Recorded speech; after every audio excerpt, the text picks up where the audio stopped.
was a private. I don't think. I mean, there may have been cameras there, but I don't think it's going to be repeated or anything. But it was part of the Netflix Comedy Festival. And they asked me to host this thing for Norm Macdonald, and a bunch of people spoke. And I'd like to start by telling you the very last words that Norm Macdonald spoke on this earth.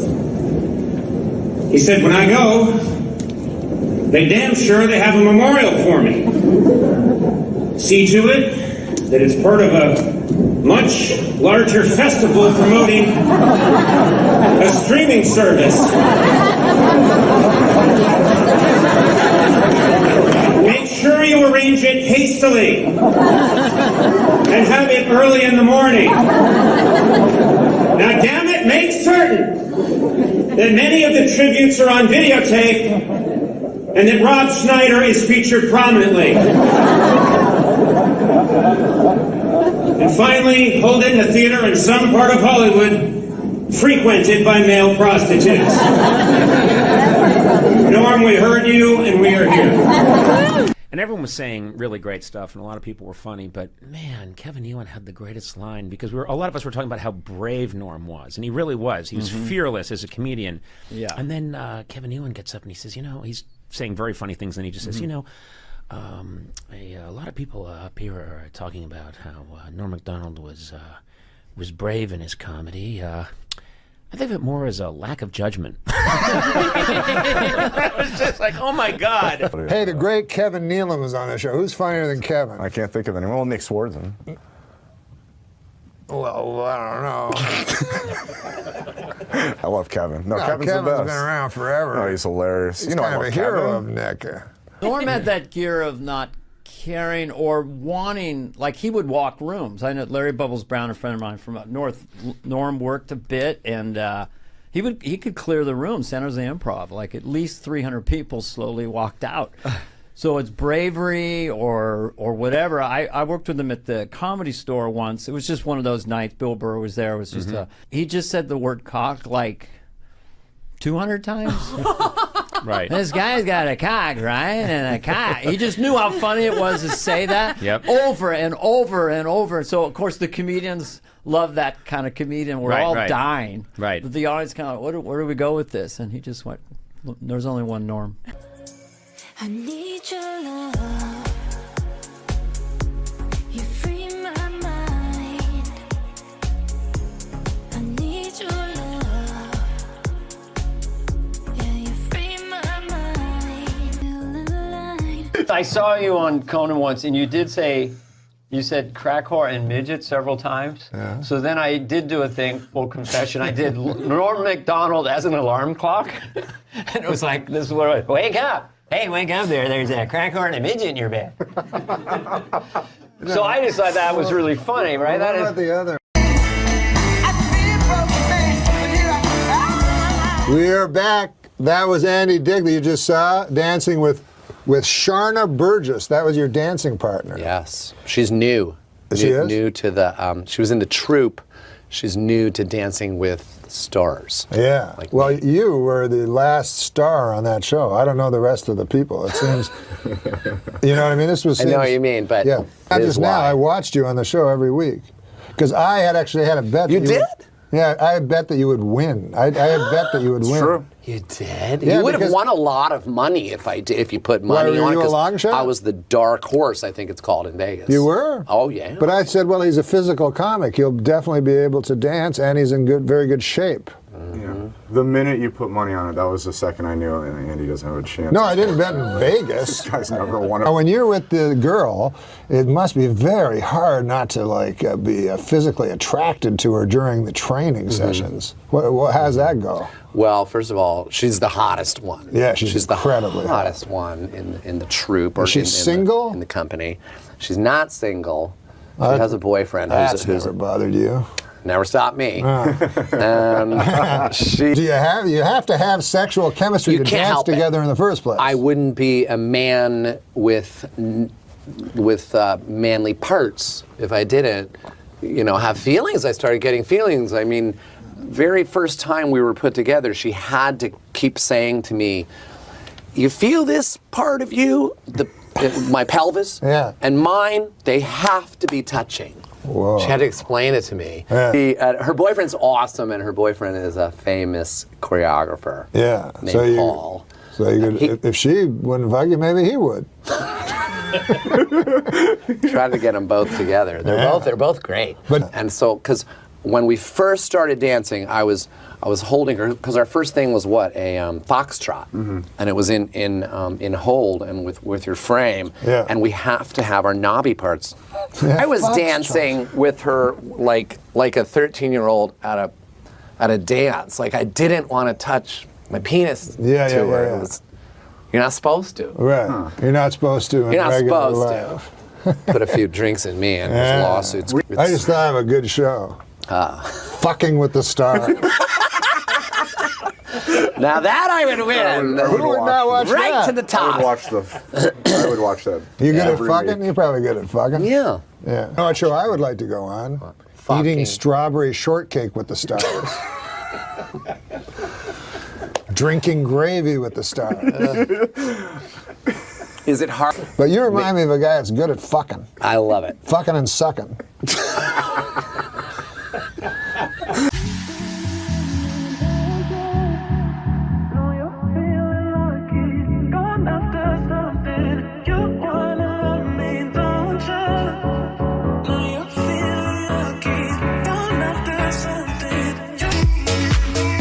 It's like Dancing with the Stars. Yeah. May I say something about Yes, that? yes. One of the Dancing with the Stars people is a Beverly Hills housewife.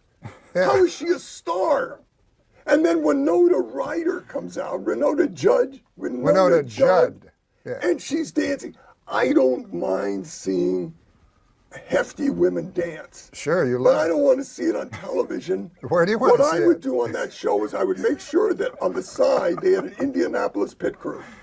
And during her dance, she would come over and they'd change her underwear and her shoes. Yeah. And then she would go back out and finish the dance. But where do you like to see hefty women dance? In the circus. That's where I like to see hefty women. Who the hell wants to see hefty women dance? No, I know. No, her partner can't believe it. Yeah, but Wait till he has to lift her up. Good luck on that one, my friend. But I'm rooting for Andy Dick. Yeah, I like Andy. Yeah, you know. Andy's a good. He's been through a lot of hell. Yeah, yeah. Can Well, I say one thing now? he had substance abuse A problems, lot of them. like Adam Egret. I have had Is that an intro into Adam's substance abuse problem? Yeah. Hard to not drink. on this. No, not here, because nobody drinks. You think here. this probably means I'm fucking sucking somebody's cock, right? But it's taking Ready Whip and spraying it in my mouth. See, that's how.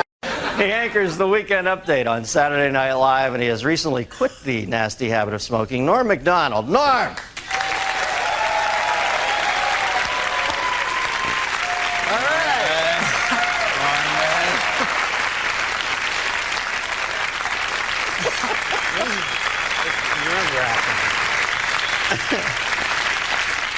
Now, you're a young iconoclast, Norm. You know, the kids, they get you. What? I was gonna wear a suit, and I don't need to. I like this whole D.B. Cooper look for you, man. This is... Now, Is he the guy that jumped out of the plane? No. He's married to Alice Cooper. Now, the thing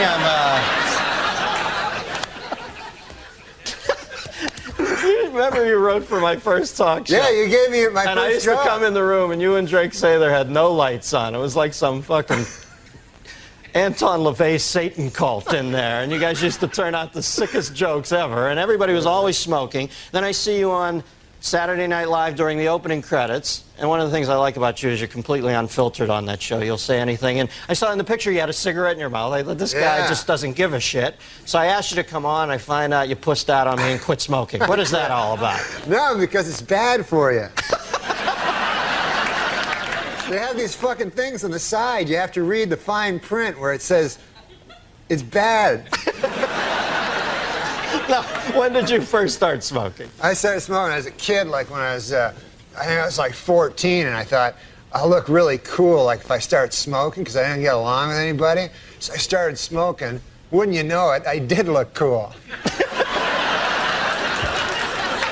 All of a sudden, all these broads like me and everything. Not broads, but ladies, girls, women. And It was hard though, man, because I was guilty about it all the time I smoked, because I always thought, I always knew it was bad for me, Like, even though some guys will say that it's good because their uncle lived long or something and he smoked, and they'll go, hey, what about, that old guy, Bert Mustin, what about that guy, And then he just because he lived long, that doesn't mean anything, right? That's just one guy. You can't, just because Bert Mustin lived long, you're all of a sudden... You did your master's thesis on this, didn't you? Now, did people bother you a lot when you're smoking? Were people pissed off when... Yeah, people don't like when you smoke, They're bothered. Like, I gotta admit, though, secondhand smoke is bad. Like, I don't like... When I smoked, I didn't like secondhand smoke. Yeah. I like that first-hand smoke because you get to suck it right out of the cigarette, And the secondhand... Any fucking thing that's already been ingested by someone is not as good, You know what I mean? I Like a pork sandwich is delicious, but after a digested pork sandwich, that's fucking shit.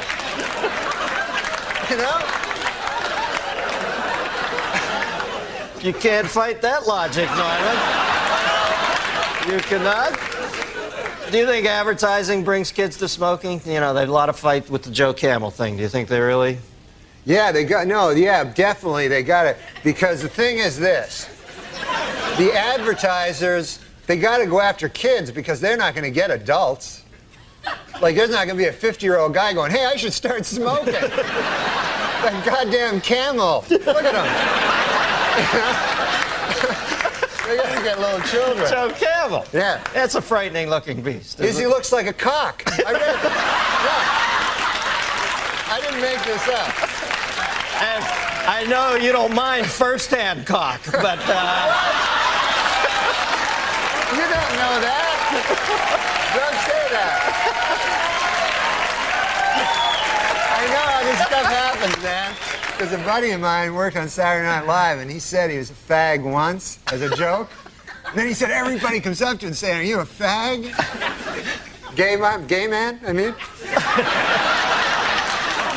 Show about smoking. They thought you meant the British word for cigarette. All right. Exactly. Can I bum a fag? That's what they say in England. Where else? All right. The thing about Joe Camel looking like a cock, Dennis. Oh, yeah. I lost my train of thought.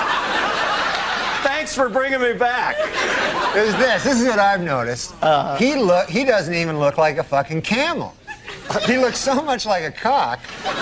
Because you know how it's usually subliminal? Yeah. Where you have to find the cock, right? This character, you have to find the goddamn camel.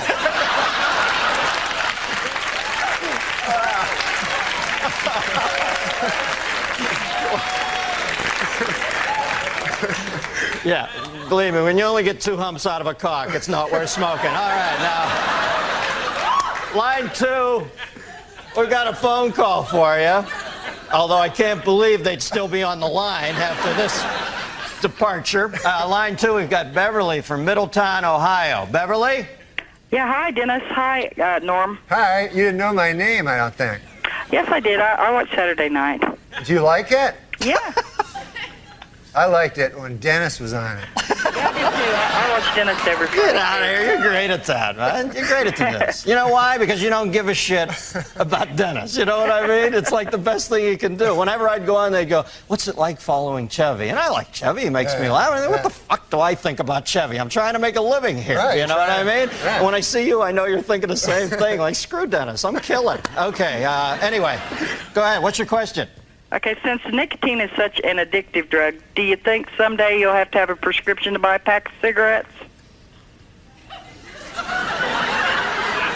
Well, you know, they always bring up the Constitution and talk about how we should still have the right to a militia and all that. But let's face facts, this country was built on tobacco growers. So, you know, if you're going to start changing, if you're not going to change one thing because it comes from way back then, you can't change this either. There are farmers out there who make a living. Tobacco is one of the crops that got this country going. So, no, I don't think they'll ever make it illegal. Yeah, no, they shouldn't make it illegal. I know. I think Norm's backing me up on that. What motivated you to quit? Well, I guess I was just I read this thing about how it was like a phallic symbol, and that my doctor went in. He said, you probably have an oral fixation, which you know what that means. Let's not kid ourselves, right? So that's why I always smoke like cigarettes instead of cigars, because if I'm gonna have I like a little white thin cock, you know? Are we back to cocks again, huh? I go away to Ohio, Middletown, the center of the universe, to take a nice clean call, and then I space out. I'm thinking, I can't listen to Norm for a second. I gotta get a time cue here. I come back and you're talking about having a thin white cock in your... I don't have a thin white cock. In my cock, you mean? No. In my mouth. No, you misunderstand. Oh, What I'm okay. saying is this. I'm just saying Don't make the mistake of thinking I fucking listen to you. I just want to make it clear about that cock thing. I was just saying, if I ever was gay, if they like suddenly made it mandatory or something, then I would choose the smallest cock, and I would like a guy that came fast. I don't know. I thought the subject was cock. No, cocks is next week. I'm sorry. Does that answer your question? Yes, it does. Norm MacDonald, ladies and gentlemen. Don't you? No, I was just thinking, because they have that Viagra thing out. Yeah. And the other day, Bob Dole came right out and said He was one of the first. Yeah. And you don't want to hear about Bob Dole's cock, I mean, President Clinton's cock, Bob Dole's cock, what the hell? But mostly, an old man like that, you don't want him to have a super hard cock. You know what I mean? Why? Why? Because an old man, you want him to be got a pipe going, a newspaper, the dog at his feet there. Well, that in some corners is considered pipe. Oh. But now they're going to have to create some goddamn pill that makes women aroused at the sight of a fucking 70-year-old dude with a super hard cock. You know what I'm saying? It's crazy. This Viagra. It's insane. And you know what it's for? Impotent people. All right, Yeah. It's for impotent guys. So get this. I read this. The pill can make your cock hard for 4 hours. Right. So now, who has the 4-hour hard cock? The impotent guy. The rest of us are fucked. Me and you got our regular cocks. Meanwhile, fucking Spade is, Prefer to Spade. Oh, man. I didn't see it. I didn't see it coming. Dude, I know you didn't. He brought it all around and then a vicious rip kick into his best friend's gut. Once there's too much cock talk, I try to just zone out for a minute till it goes back the other way. If there's too much cock talk, this guy has fevered nightmares all night. Dreams, I mean, like sweaty, fevered dreams from the cock talk that's been all over his head. Why bury me twice? He's killing me. No, he's a good man. That erased it. All right. No, he's a good man. Who cares? After all that, that's Gays. that's the whiteout he puts on. Yeah, I know, it's awful. After he talks about you doing chin-ups on cock for 18 minutes. No, he's a good guy. If you're gay, he's a completely straight guy. He gets a lot of ladies. You know that about him with the ladies. Don't say ladies. Women, girls. Okay, thank you. Ladies, what are we, fucking on an FM station here? He's Don Cornelius. But these gay guys, man, I was reading, about the... These gay guys. I haven't even said hi yet. All right. Tell me what it is with these gay I guys. know, I'm already. I just read this thing about the George You're reading Michael. a lot, aren't you? Yeah, I got a little time off. Now I read the newspaper. And this really strikes me about the gay community. I don't know if they're a community, but Called West Hollywood. yeah, they're gay, and it's George Michaels. He hangs around the bathroom. He has sex with multiple guys. This is No way. You got to get it right. hangs around the bathroom, and it was described as a lewd behavior, but I don't remember sex with numerous guys. Well, is that what you took away from it? What does he do? What were you, in the next stall? I could have been just having a nice bathroom regular thing. I don't know what lewd behavior is, but I don't know that he was in there with numerous guys. But anyway, go ahead. We get the gist of it. This is definitely a gay thing, like, because this is a pop superstar. You know what I mean? You're not going to walk into a bathroom and all of a sudden Farrah Fawcett's like, ah, you know? You're not going to... What? I love it. What I'm saying is, why would a famous what was she doing? Some sort of cervical belt sander thing, or what was that? Oh, Christ, what are you, Linda Blair? They do. That's what they do. Right? That's what ladies that I know do. Good to know that primetime exposure is paying dividends there. But I think that's what it is. It's that the gay, that's why they have separate bathrooms. Let's face it. If they had women and, women, as you call them, I call them ladies. If you had them in the same bathroom, like you go in the bathroom to do your business, see a man about a dog there, and you're in the bathroom. You're in the bathroom. All of a sudden, a beautiful lady comes out. Oh, here's my vagina and breasts. You're going to be hanging out at that bathroom a lot. So I don't blame anybody for anything. Can you believe Olmeyer didn't get him? We're all the same, man. Have you ever met Olmeyer since then? Don Olmeyer I met once, after he fired me. Yeah. Then I went and visited him in his office, which it wasn't an office I've never seen. It was like a wet bar and a bunch of weird sports trophies. He's a big sports guy, Yeah. So he explained it to me what happened, but he did it all with sports stuff, like you said, man, you see, you're the number 3 hitter, but now you're going to be number 8. And then later on, Ken Griffey will show up. I didn't know what the hell he was talking about. And then I said, well, Christ, man, what the hell am I supposed to do? And he goes, I don't know, just walk it off, And I'll put it in sports terms why you got fired. You were fucking with OJ too much. That's exactly why you were fired, man. Well, I don't know. That's his buddy. Yeah, it's his buddy. Yeah, well, that's why you got canned. OJ's a good guy. I mean, he's not...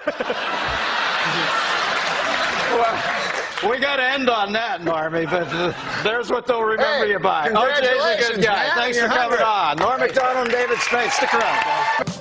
New songs on the radio sounding fake. Prince and Genesis for better anyway.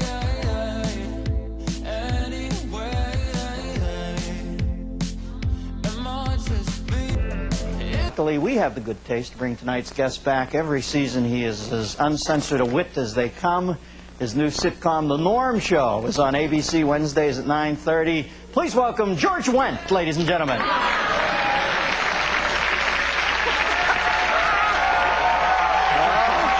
thought they were getting... Georgie Wendt!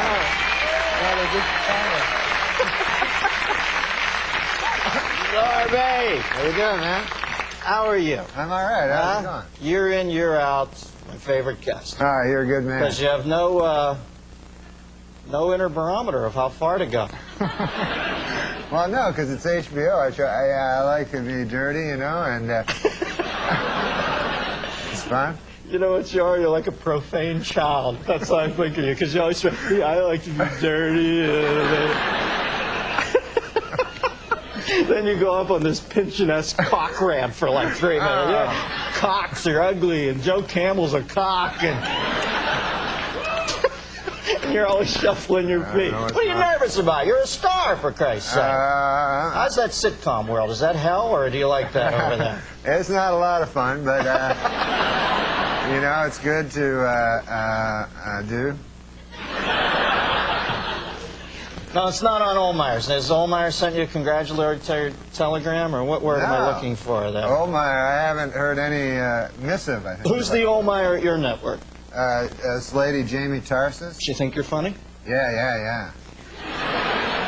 Olmeyer's not even there anymore, isn't it? Isn't one of his last official duties to whack you? Yeah. He took off, and they got this other guy, I think it's maybe Sammy Sosa. Scott Sassa. Scott Sassa.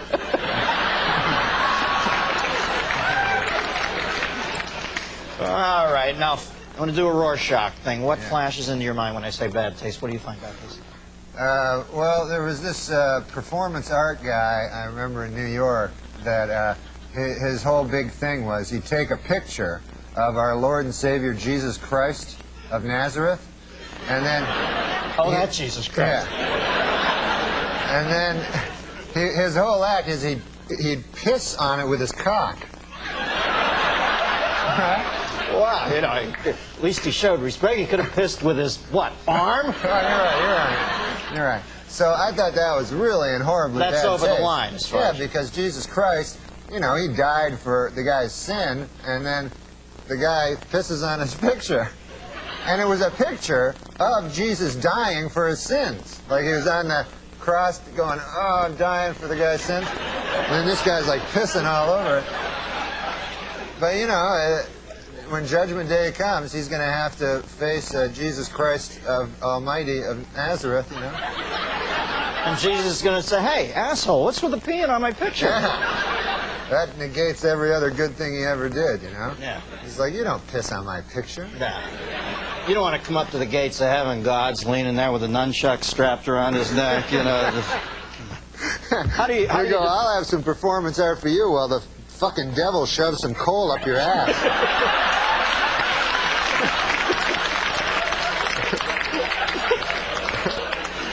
As I said before, the childlike outro. But effective. How do you define bad taste? Is it like beauty? Is it in the eye of the beholder or what? Yeah, it kind of is. You know, it depends on what people... Some people, like, get all upset over certain words, like... They think that, like, girls all the time, man, when I'm talking to them, like, if I go, hey, how about you and I, like, fuck, you know? and then the girl always goes, like, I don't fuck, I make love. I make love. And I go, I don't care, whatever you want to call it, as long as my dirty cock's involved, you know? I don't care. I'm not going to get, you know... Not going to get in a semantic argument. Or, you know, you can call it making a grilled cheese sandwich as long as there's a lot of me doing that kind of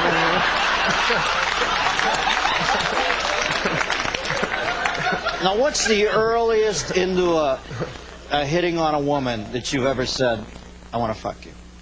Like you give it a couple minutes, right? I try to get into it pretty quick. You know? Throw that trump card down. No, if you're in the game. I don't, because I don't like. I don't ever ask them to. Would you like to have dinner? I don't really like having dinner with them, or having a drink with them, or anything like that. No. You know. So that's your sort of exchange with women is. Yeah, I say, hey, how about you and me fuck? And then they go, no. And then they go, how about we have dinner? And I go, I don't like dinner. You don't like fucking.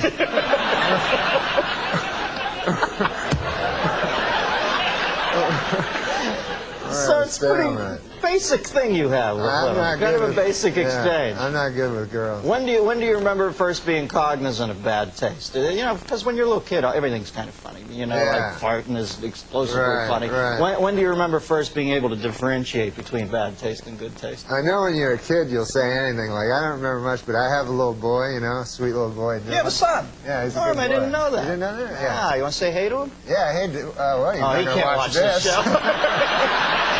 That's what I always say. You can't watch Daddy. Right. So little Dylan and I went to El Pollo Loco. Yeah. His original name was Zimmerman, though, right? No. I thought that would be the coolest name as I was a kid. I never heard anybody named Dylan. I said, this will be because I love Dylan Thomas. Right. So I said, this will be a cool name for a kid. And I thought it'd be unique, and now every fucking kid is Dylan. And they named him after that 90210 guy. Can you imagine? That's what I read in a not a book, but a periodical. So anyway, little Dylan and I were getting some chicken at the Pollo Loco. Right. And kids are so wonderful, you know. You know that. Unfiltered. They're unfiltered, exactly. Yes. So we're standing beside this huge fat broad, you know. And so not as unfiltered as Daddy, but unfiltered. So me and little Dylan are behind her, and he goes, Daddy, look how fat she is. And then so I had not said, you're not supposed to call fat people fat to him, so it wasn't his fault. So I said, no, John, shit, enough with that. And he goes, I bet she's going to eat a lot of chicken. I bet. It was really funny because everybody was looking at her. And then right at that moment, the guy goes, yes, ma'am, what would you like? And she was like, I'll have 2 pieces of chicken. You know, she was going to order like 8 full whole chickens, you know.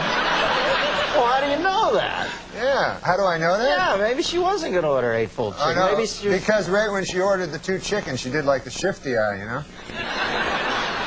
I don't do a good shifty eye. So you're behind her in line and yet able to discern the subtle REM-like movements of her eyeballs. You got me on that one, man. I made that part up. You don't even have a son!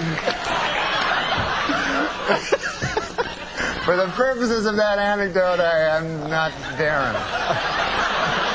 I thought you were going to be quick and say, it was Linda Blair! We got a phone call for you, believe it or not. Fat woman from El Pollo Loco. No. It's Murtaugh from Miami, Florida. Murtaugh! Hey, Dennis. Hey, Norm. How are you, Mert?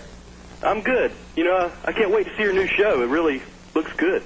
Oh, yeah. Wait, when's it on again, Normie? Remind me. You're one of my friends. I'll let you plug capriciously. Okay, it's on oh, come on, you gotta get this. Huh? When is it on? Are you in it? Yes. It's on a Wednesday at 9:30 on the American Broadcasting Corporation. All right. So, what's your question there, Mert?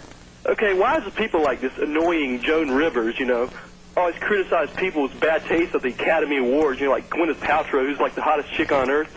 And, well, she has no taste in fashion whatsoever, you know, man? I mean, God.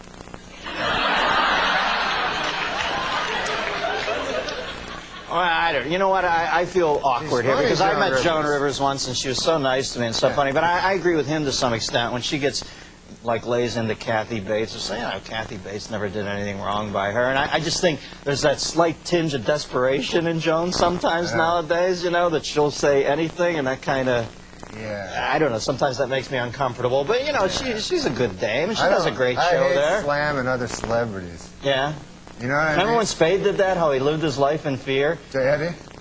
Well, to Eddie, you know, to Eddie specifically, people, but Spade used to do that Hollywood moment. Spade, he's a great guy, one of our best friends, but he was always scared shitless because he made his whole thing out there just trashing people, and they would get pissed and call him, and he was always like living in fear. He never goes to Hollywood parties because he's afraid somebody's going to kick his little Sputnik ass. Right, because everybody he insults is like 2.5 feet taller than him. Now, Norm, have you ever done anything in your long and storied career that you consider specifically to be in bad taste as you look back on it? Maybe at the time you thought it was a good play, but you look back on it and you think that was in bad taste. Well, sometimes, like in stand-up, I'll do jokes that are like one time I was doing this thing in San Francisco, and they were all gay people in the audience. They told me, so I figured I'd in San Francisco? Yeah. No. So I figured I'd do stuff about gay people so that they could relate to it. Yeah, it's warm up. They love that. And so I was talking about, because I went to this gay pride parade, and I saw in it there were these old men and old ladies like with these signs that said, "We are proud of our gay son," you know. And so I was saying that's an odd thing to be proud of, you know, because it's not an achievement, you know. It's not like something you work all your life to be gay or anything like that. And I just wondered. I had a hard time believing that these 50, 60-year-old men are actually bragging, you know, at work like they're, "Hey, Bill, you know, my kid, oh my God, we're proud of him, Johnny. He graduated from Harvard, you know, first in his class, you know what I mean? Now he's articling over at a law firm, and, oh yeah, he loves cock." You know? This kid, he can't get enough cock in his mouth, his ass, this kid's always cock. I got a picture of the boy here sucking another man's cock. I want to show it to you. To watch the maturation of you as an artist, to realize it took you 9.5 minutes to get around to the sucking cock stuff.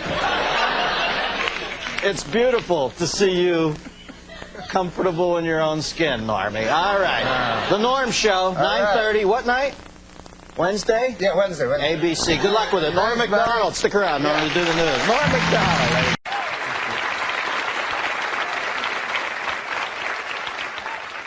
Now, Norman, you're an inventive guy. Which of the current batch of inventions has tickled your fancy? What do you like? Henry Ford just invented the assembly line there, Right. you know? Yeah, and that was good because he wanted, you know, not just rich people, but anyone to drive over and see his cock. Is there any other one that's caught your fancy? There's Alexander Graham Bell. Yeah. You know, he invented the telephone. Right. So he could call people up, tell them to come on over and see his cock, you know, because he was tired of yelling it out the window. So, hey, theme development. check out my cock.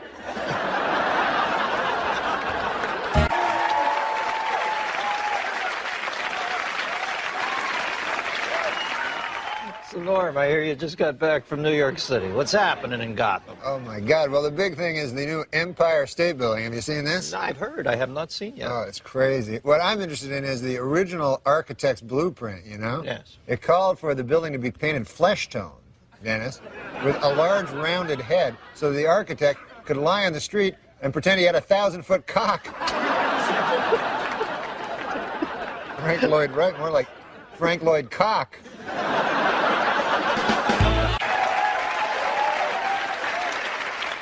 So, Norm, tell me, what's your take on this whole Cold War thing?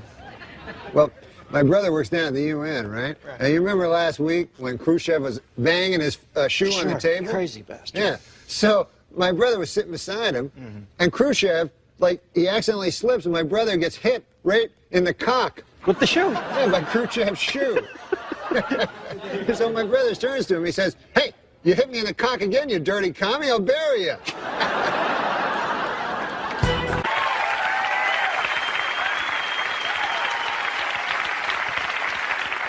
So what's been happening, man?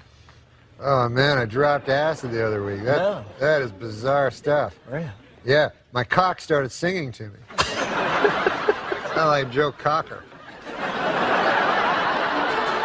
Stood for something other than just being Mexico's bitch. I say if President Clinton 296 doesn't snap us out of this downward spiral we're in, we dump his gay ass. Next election process, we clone Jesse Ventura again, bring him back. Hey, Norm. Hey, you know what I think they should put on the dark side of the moon? What? Vast fields of bioengineered hydroponically grown cock. Yeah, you know, like a backup supply just in case our earthbound supply of cock might run out one day. No cock tucked away for a cocky day. Exactly. Look at my head, man. It looks like a cock. It does. Cock. Cock. Cock. That's just my opinion. I could be wrong.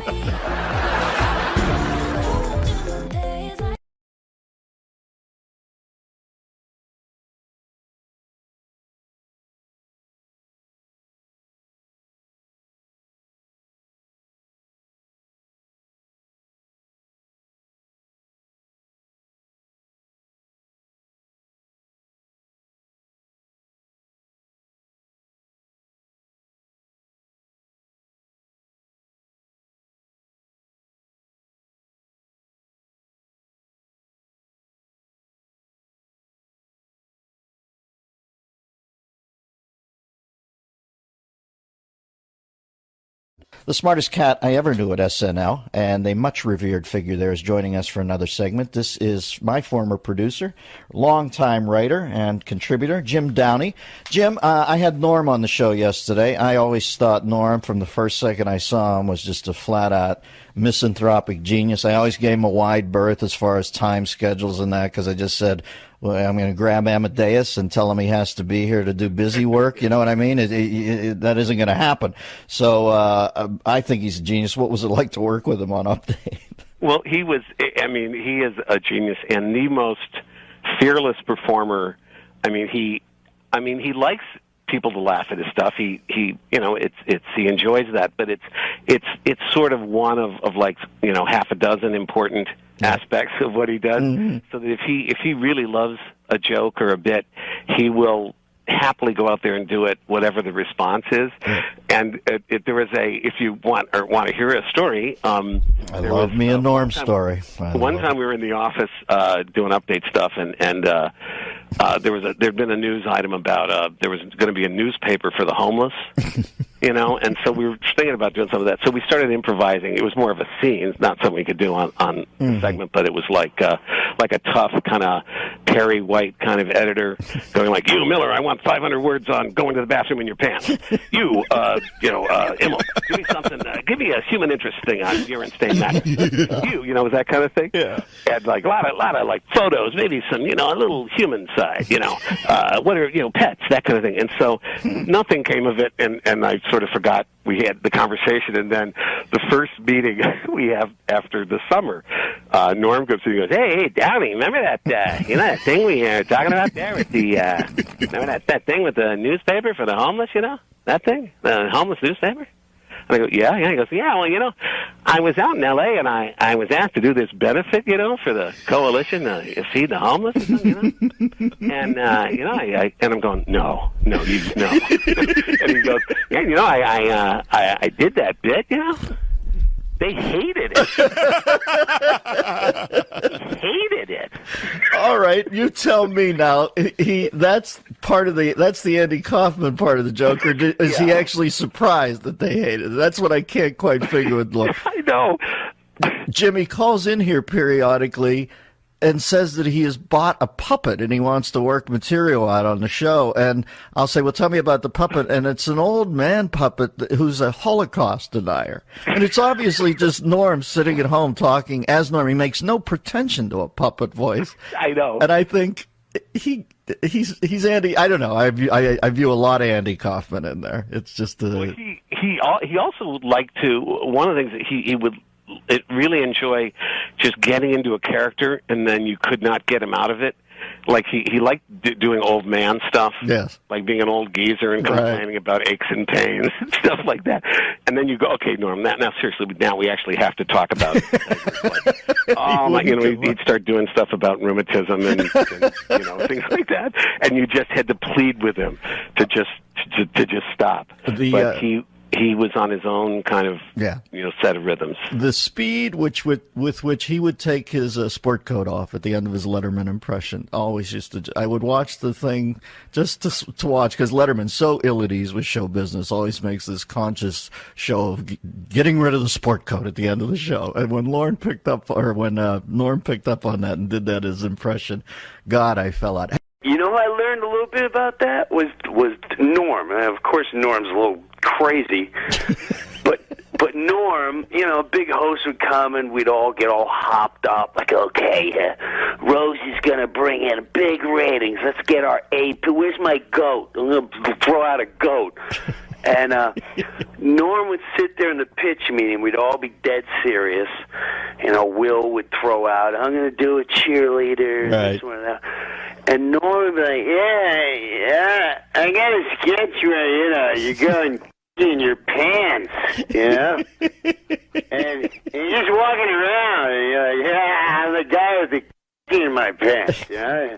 I hate this guy. And you look at him like he was nuts, but he knew what he was doing. Norm knew exactly. Listen, one of the single funniest things I've ever seen in my life is when he did Letterman, how quickly he would throw the sport coat off at the end of the sketch. Nothing made me laugh harder than Norm doing Letterman. And I said to him, what's with the sport? You know how Letterman, how ill at ease he is with show business. Yeah. Norm said, that's all I had at the beginning. The essence of it was his discomfort. I said, this guy's a freaking genius. He is a genius.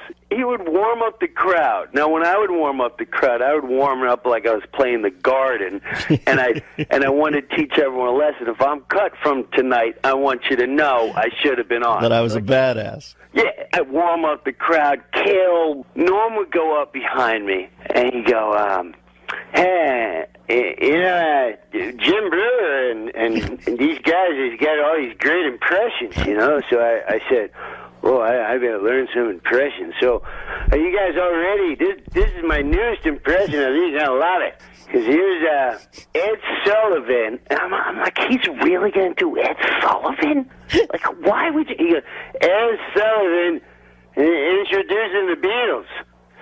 And he goes, ladies and gentlemen, it's the Beatles. Well, I got to work on that one a little bit. I'll see you during the show. He's got a little Andy Kaufman in him, Norm. He likes to frustrate, titillate a little, but then periodically he'll say something like, I feel sorry for the homeless guy's dog, because the dog's thinking, this is the longest walk I've ever been on. Norm's hosting a sports show now, Jimbo, on Comedy Central. Oh, that's dangerous. You and I both know that can be very. Yeah, but that is a panel I volunteer for because I want to be in the blast side of that when that goes off because that is going to be a hoot. Hey, now listen, did I hear some rumble that Brother Sandler sent out Maseratis to the cast of Grown Ups? Did you reap the benefit? First of all, let me just say one thing. Nothing's better than Nancy Pelosi Augustus reference. Pelosi Augustus. I'm still swooning over that one. Yeah, Sandler gave Maseratis to Spade, Schneider, Kevin James, Chris Rock, all of whom need one, by the way. Very bad. Exactly. What'd you get? No bitterness, but me and Norm MacDonald, yeah, we're splitting a zip car. And you split a zip car with Norm. It's like having one of those, those Christmas trees the drivers have that smells like North Slope Sensimilla. Yeah, this car. I don't know. They must have been smoking pot in here or something. Norm cancels on us once every 2 weeks, and I almost enjoy it more than him showing up at this point because he always wants me to talk to some ventriloquist puppet that he says is on the phone. A Holocaust tonight. What has happened to Norman? And then when he sees she's going to go, how come you never have me on your show? Nope. We tried to get you on. What? Nobody funnier, though. I mean, you got to give it to him. Nobody funnier. That guy, if I'm in a room with him for 10 minutes, they got to put the paddles on me because I flat. Take a break? Yeah. Take a break. Stay around? Oh, stay in here. Okay. I thought you were going to take a break. Did some of my eyes say we should take a break? Yeah. You ever go on a talk show? You're talking to me, you're the guest, I'm the talk show host, and then they're looking off at the camera going, oh, that's the worst. While you're talking? Yeah. While you're telling Is that right? Is that right? All right, we're gonna take a break. We also have to take a break. Are you kidding me? It says it right on the monitor. We have no sponsors. Oh, I thought we do have a sponsor, right? You know what's amazing that I didn't know? We have no sponsors. I just got word they have to take a break. Oh, really? Yeah. That's great. Well, let's take a break. All right. Let's take a break. Say it to the camera. How do you take it? Let's take a break. And that's it. That does it? All right, let's take a break. And, yeah, you hold up another card, and I'm going to take the training wheels off your balls. You are so old that it's not trash right. talk when we come back. Okay, we'll take a break, and then we'll do the joke off. No, we're not doing the jerk off. Joke? Oh, it's a joke off. No, yeah, we're wildly not different. We're not doing it. You don't think you can take them? It's got nothing to do with it. Good Christ, look at the time, man. We got to do jokes. Oh, shit. All right, Can we go to we have to go to now? commercial, yeah. Okay. Afterwards, we're going to do jokes. All right. You want to read some jokes? Yeah, of course. Yeah, you don't even have to think of them. I just read them. I like it. Why are we talking about being gay so much? You brought it He's up. trying to clean it up. I have a question. I saw that you were kicked out of the AVN Porn Awards for being too offensive. Yeah, we're going to find out that story after we take a break. Good. I have to pee. I have to go to the bathroom. And I'm gonna get more coffee. Do you guys want any? I think that we should really talk about dirty work when we come back. Oh, okay. I want to talk a lot about dirty work when we come back, but they keep. You got sponsors? Yeah, we have sponsors. Who's the sponsor? Okay. And then we'll get into dirty work. Fair enough. I got a lot of good stories. So Who's the sponsors? We'll be back or something. Yeah, there's the camera's on you. All right, when we come back, dirty work. So we will return to talk more about Fred Willard's grandson. No. Let's concentrate on me. Your asswipe producer just held up a sign, let's take a break. Where are we going? We're talking to 6 people. You know, we could get on a bus right now, the 3 of us, and yell out the window and reach more people. We got to take a break, Todd, but when we return, Todd Glass will read from his book. No, I won't. Stoned out of his fucking mind. We'll be back. My favorite host, they all mean something different. Let me tell you something. I'll tell you what story about this hat. Do you go to commercials? Yeah. Oh, you have to go to commercial? I see some signs. You want to do it now? We'll be back. Oh, yeah. And we'll talk about my hat when I get back. We'll be back after we mop ourselves. Fuck! And now the whole set went quiet, and you hear people going, Santa just said fuck. Santa has just said fuck. And all these kids froze, and then they had a Disney guy. He said fuke. Fuke. It's a Swedish word. Means take a break. We're supposed to take a break. And so he thought when you said take a break, then I would go, speaking of taking a break. Hey, you want to do some jokes, Rosanna? I have jokes. Okay. Well, we have to take a No, we're not going to take a break. Oh, okay. Fuck the break. No, we're going to just do jokes. Sounds good. Party. Here's some Xanax. Really? How many should I take? Well, they get you very One? sleepy. I better take only a half. Oh, right now, just take a half. Okay. I don't know why. Yeah, you should have married. Yeah. Sid Youngers. I know, right? We'll be back with Rosanna after the Xanax kicks in. I always get anxious when I'm on a plane and I see a much bigger celebrity than me, and I think, well, if this goes down, Is that I'm going to almost get mentioned. every I'm going to be flight? like small print almost every flight. Yeah. All right. We'll be back in a second. Another endless day, nobody's gonna change. You won't ever leave. On my mind again, I'm still not tired of it. Can make you want me. And I might act okay, say things will stay the same. Say I'm all I know. Are we going to commercial? Daniel says we're going to commercial. We gotta take a break. We'll be back with the ever funny Adam Egan. Which brings us to two notable comedians and two friends of Gilbert's. And Gilbert, you might have to do the driving on this one. Let's start with the late great Norm. Yeah, I remember doing Norm's podcast, and as always, it turned with any of my comic friends who would turn like deranged. Mm-hmm. And he was very funny with that. He'd always talk with like a sneer, it's like, and I remember right after, I put that photo up a few times. It's one of my favorite photos. Afterwards, after doing Norm's show, Norm and I joined Jeff Ross and, of course, Bob Saget. Yeah. And I remember that being a night of just nonstop laughs. You could tell even from the still photo that you guys were ripping it up. Yeah, it was just so much fun. Truly original. Truly original. I never met him. It's funny. I'm in comedy a long time, and I know a million comedians, and I've gotten to work with a million comedians, and for some reason our paths never crossed.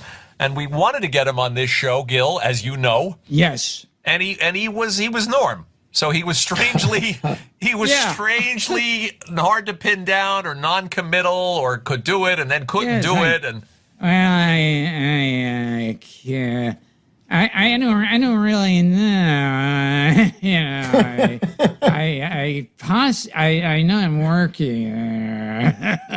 One of the truly great comic minds, though, and his last appearance on Letterman, where he got so emotional, and in ways it sounds corny. I felt I knew him through his work, and obviously a lot of mutual friends. That Letterman appearance, really. Gil, your appearance on his podcast, that whole podcast was so good. It was, and so funny. Yeah, let's not diminish that, Gilbert. It made history, your appearance, and also the Einstein episode. Yeah. With Norm. Yeah, I remember when I was on Norm's podcast. Afterwards, I just felt like I ran a marathon. It was just got crazier and crazier. Netflix owns that show now, and they're not available to the public, unfortunately, and they're sitting on them. Hopefully, one day it would be great if that podcast was re-released, because there's that Bob Einstein episode is also legend. Yep. What can you say about the guy? I mean, a really rare, truly original comic voice. Really, and I love such Kurt a Ferguson loss. more than life itself. He, by the way, Norm's book, based on a true story, not a memoir, which is so funny. The audio book, he narrates it. So if you miss Norm and you've never heard him reading his book, it's brilliant. Now I got to get it. Yeah, I regret never meeting the man. And Gilbert, Same. I'm glad you had such wonderful times with him. Yes, he was a lot of fun. It's a big loss. It's a And loss for just this like podcast a total smartass. Yeah, I wish our paths had crossed. You say there's no way we could go back, and that I've broken what we had. Oh, I wish that you would come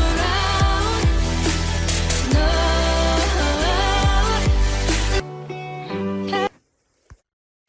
So let's move on to Bob, last but not least, which was a blow and not expected. And I will say that I had just reached out to Bob. We just recorded our 400th episode a couple of days ago, Gilbert and I reached out to Bob and I said, will you come and do this with us? And he said, I think I'm on a plane that night. And we were going back and forth and trying to arrange something. And then I sent him the link, which has been shared online. I sent him the link to Don Rickles' estate auction. Did you see that? Oh, yeah. They I posted bid on a couple things. You bid on a couple of things? And I got none of them. Bob's face was on a couple of items that, like there was pictures of them together and a poster or something. And I said, hey, you might want to bid on some of these things. And he wrote me back and he said, this just makes me sad, actually. And he said, but life goes on. And I had said to my wife, I have to call Bob. I have to text Bob. We moved the date of the 400th episode, and I got a phone call from my sister-in-law probably 20 minutes later telling me she just heard that he was gone. It was very shocking, and still is. And I had just spoken to Bob like a few days before he died. And we were on the phone, and as always, the minute anything turned at all sincere or serious, we turn it to just complete filth and make it perverse, and it was always fun. And it was like, I always remember, like, when the Aristocrats came out, people were saying, can you believe Bob Saget talks like that? And to people who knew him, they say, we couldn't believe he could speak any other way. It wasn't Danny Tanner. No. I didn't know him that well. I certainly didn't know him as well as Gilbert, but but that was part of him. But there was such a gentleness to the guy. Yes. Too. I mean, his humor was so edgy and so dark and it could be so scatological, as you'll hear because we're rerunning the second episode that we did with him. But he didn't want to injure. He didn't want to hurt anybody. He was very, very, very sensitive guy. Did he always tell you that he loved you before he hung up the phone, Gilbert? Yes. As Dara shared with me, there was a real kindness to him that you couldn't miss. And I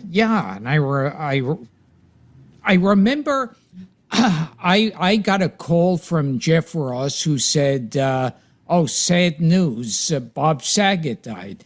And I swear, I thought, this is going to be a funny, sick joke.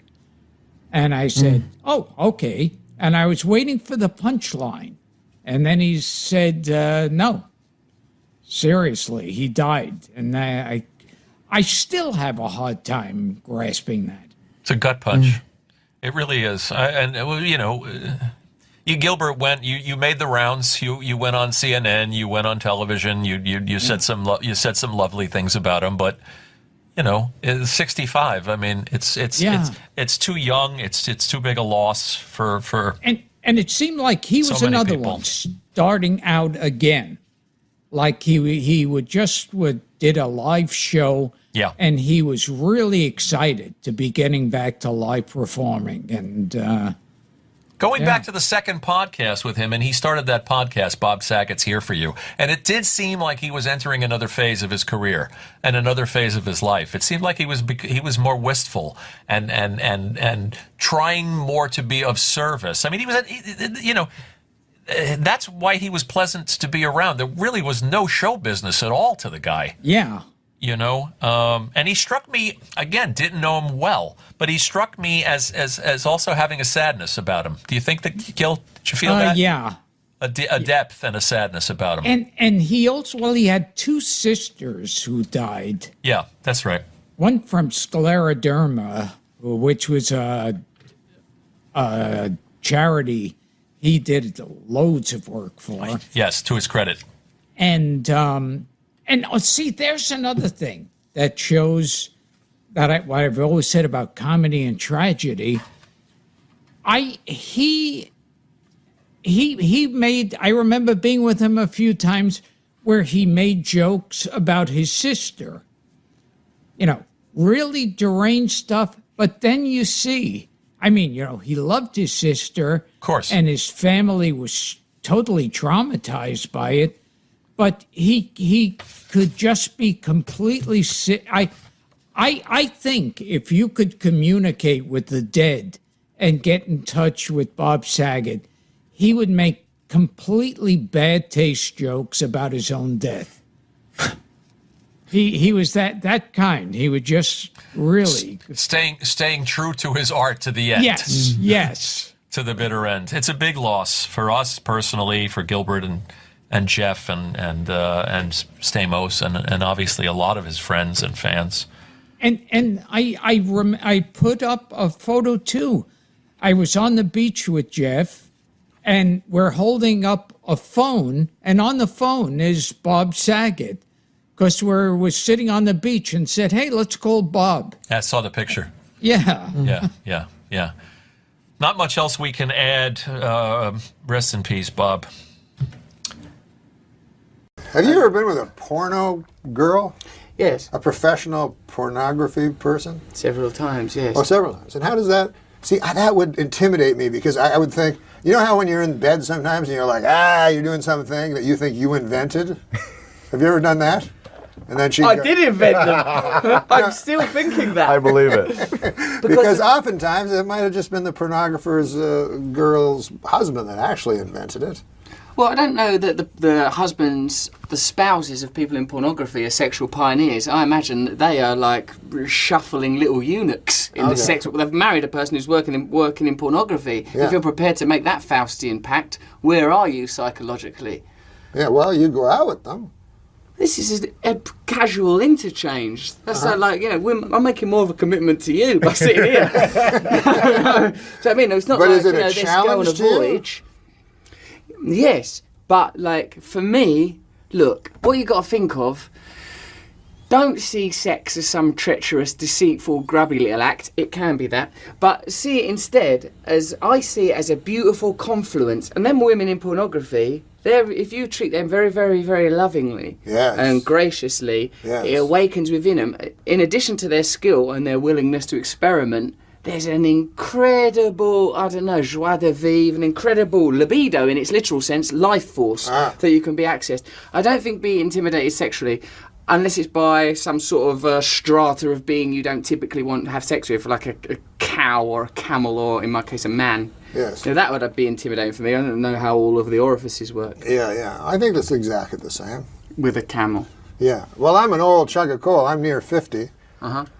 I'm on the same Viagra dosage that they give to the donkey at the second show in Tijuana. That's what my doctor told me. I envy you because you're a more enlightened person. See, I think of sex as a shameful, filthy act. Catholic, are you? No. Oh, where have you picked this up? I grew up that way, and on the farm, watching animals doing it in rural Canada. Sow. A moose being ransacked against some timber. Sow. A sow. Sow. They, listen. We were pig farmers. They're not gracious creatures when it comes to conjugal matters. I've recently had an interaction. Worst oral sex you could imagine. Horrible gums, sort of yellowing molars. I would never engage in sex with anything porcine. I see once, I went round a friend's house, they had a pig, they thought it was an angle. Yeah. I go, they goes, the pig's coming out, and I could hear it. So this sort of desperate respiratory announcements preceded its arrival. It come out, blind it was, shuffled out at me, and they went, with a pig, and you'll know this being from the world of pig farming, they said never take a step back once that pig comes out, otherwise the pig owns the hierarchical status between the two of you. Yeah. In fact, take a step towards the pig. Never did I deny my nature more, I'm a vegetarian, than stepping towards this unholy looking creature. It is. I did it anyway. It is an unholy creature, for God's sake. Jesus threw the demons in them and let them go over the cliff. I once saw a video, and I don't search out these videos, but you know when guys show them to you, they go, "You'll want to see this," and you're like, "Ah, Jesus," and then there's no one seeing it, you know. But it was a guy a pig having sex with a lady. I've seen that. And They have prehensile penises, don't They do. Like corkscrews. Yeah. It's like their penis is its own independent entity trying to get away from the pig, which all of us can identify with. Ghastly little But I creature. felt sorry for the pig because here's the pig having sex with a beautiful woman, then they throw him back in the sty, you know? You know what I'm saying? It's like a cruel thing to do. It's like the midpoint of trading places. It's a very unfair thing to do that. Do you actually think that they would like a man's sperm? A human being's sperm? A woman? Well, who? A woman. A woman would like a man's sperm? Well, yeah, she's been biologically programmed in her through mouth? millennia. Not necessarily through her mouth, but I think there's a point where a little bit of deviation from the linear realms of sex is okay, mate. But when you sort of take a big radical turn, but in your mouth, like, isn't that stuff like living? Isn't that like aren't those animals, little tiny tadpoles or something? I didn't know it was going to have to get this deep. All right, then. Yeah, they're like little tadpoles. But, like, you know, the cells in the woman's mouth, the woman's basically the same genetic material as us anyway. I mean, it's only a confluence, you know, an interaction of mammalian material. Now, you could argue, well, so is it with the pig. But there's an important 1 or 2% of genetic difference that I think has to be observed in conjugal matters between species. That's my position. I agree with you completely. But a human being, I think...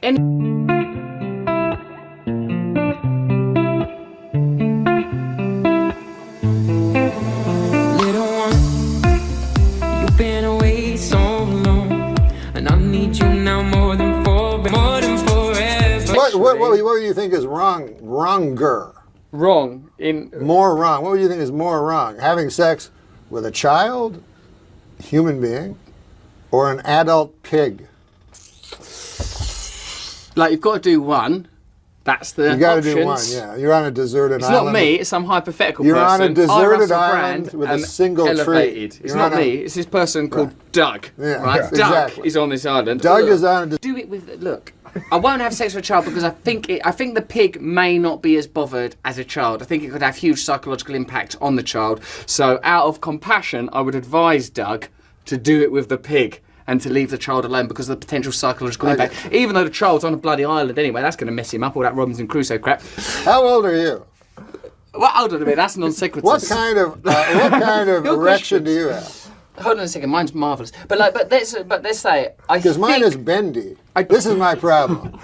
Everything's going well with the lady. Yes, you've got and an I erection. have my That's my erection, gorgeous, straight, little bit of a swan turn towards the back, which helps with the G spot. That I can manage that using techniques. G-spot. You can actually find that? Mate, what are you doing in that bedroom? What are you getting up to? I can't. They have the clitoris, the G-spot. I couldn't even find a guy's balls if I had to. Well, you don't need to do that, mate. You're not determined to on accounts of your predilections, but you've got to know how their equipment works. Yeah, I just guess. I can help you out. How would you do that? I just give you some basic techniques, some basics, right? And I get the mood going. The mood's going. I have 4 covers and a big quilt. And then well, I'm getting hard. I turn with your big Snoopy bed. I don't have a Snoopy bed. I have 4 covers and a quilt. No, I have one of those beds that go like it's actually sexy. It moves it's like up the and Walton's down. house. Was it? Then I get the Dust Bowl. mood. Who wrote your house? John Steinbeck. Then I get the mood going. I turn down the lights till it's Stygian black. And then I climb underneath the covers. I lay on top of the lady for 4 or 5 minutes. And she doesn't seem to enjoy it. No, it sounds like an assault. It's like But one time I tried this animalistic approach where, you know, the lady is on her hands and knees. You know that? Yeah. That position? I do know it. Yeah. Named after a dog. Like, Rather you know, reductive. what? Could be, it's reductive. Could Yes. be anything's got 4 legs. Yes, exactly. Couldn't it? Exactly. Anyways, I go to put my cock in, and it starts bending. It's Which direction? Well, I have a kind of long cock, but Congratulations. but it's not thick. Turns out they only enjoy thick ones. But so it goes like this, Then Just it's like bends. a pencil. It feels like a medical exam. Have you seen like a, you know, when an inchworm, it's more than an inch, but you know when a 12.5 inch worm goes like, I don't know this creature, Norm. because your erection is banging on your belly every morning, whereas when you reach my age, I'm an old chunk of coal. I'm 49. I'm damn near 50. I've seen more sunsets than I'm going to see. Let's be honest. I told you before the show I was going to, because you know so much about George Burns, I was going to tell you this joke that I heard George Burns tell, and I simply don't understand it. This was the joke by George Burns that he said was his favorite joke of all time. Okay, so here it is. Maybe you've heard it. There's a vaudeville act, and they're two guys, and they're in a bar, and they see their comedic hero sitting at the bar, you know. So they walk up to him, and they go, "My God, it's so great to see you. You know, this is such a pleasure." He says, "Fellas, it's not a good time. I just lost my wife this morning." And the vaudeville guy goes, "Oh, we know how you feel. We lost our trunk on the way here." There was a great actor, and his name was Wilton LaCoy, and he was a Broadway actor. And every summer, he would play about 8 weeks of vaudeville. And he was a tremendous actor, like John Barrymore. And he played Cincinnati. And the Cincinnati was on the bill with a little act called Brown and Williams, a skating act. And when they saw Wilton LaCoy, they were flabbergasted. You know, I never thought they'd play on the bill with LaCoy. And you rehearse about 11 o'clock in the morning, and then you do your show in the afternoon. And after rehearsal, LaCoy went into the bar to have a drink. And Brown and Williams went into the bar to have a drink, and they saw LaCoy, and they were thrilled, and they went over and says, "Mr. LaCoy, it's a pleasure for us to be on the bill with you." And he says, "Thank you, boys." And he said, and Brown said, we'd deem it a pleasure if we could buy you a drink. And LaCoy said, "Thanks, fellas, but I'd rather drink alone. I just got a wire saying I lost my mother." And Brown says, "We know just the way you feel. Our trunk is missing." Yeah, I get the joke. You get that? Yeah. Okay, well, let me explain something to you that perhaps you may have missed. Yeah. And there's no reason you would ever know it. When you're in vaudeville, the trunk is your whole life. It's for all the props and everything. All the props, all your costumes, all your makeup. If you have no trunk, you cannot do your act. Oh. So it's an inside show business joke.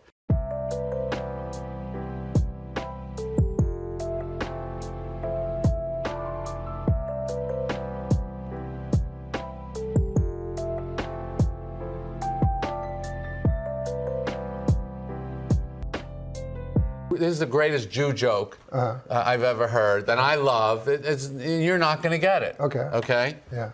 But that's the joke, is that you won't get it. He's Jewish. Are you Jewish? Yeah. Okay, then you'll get it. Oh, okay. Okay. Half Jewish. No, I'm full. Full Jewish. Full Jewish, all right. Then, but you're young, so you might not get it. Maybe. Okay, so here's the joke. Holocaust denier. Awesome.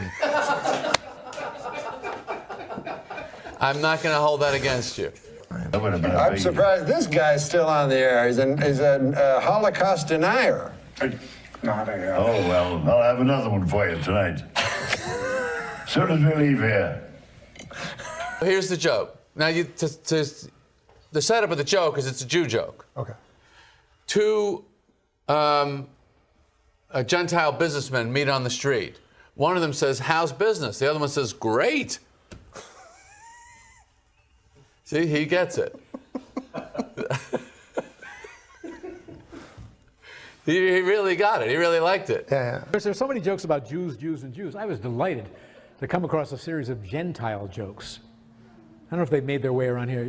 Gentile jokes? Two Gentile men meet on the street. One says to the other, "Understand you have your own business. How are things going?" The other says, "Terrific, thank you." So the joke is about who doesn't get it. Go back to the trunk joke.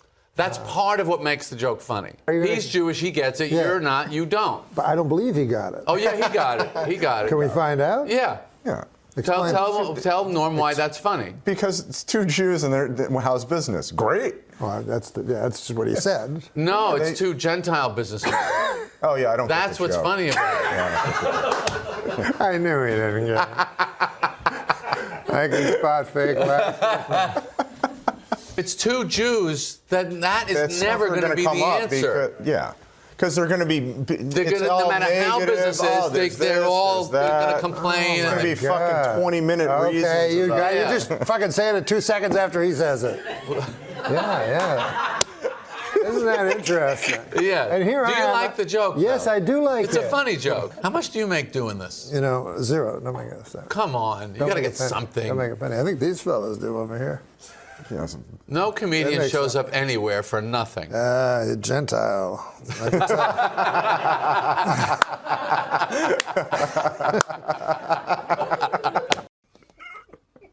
Why is there an app for everything except how to rape a baby?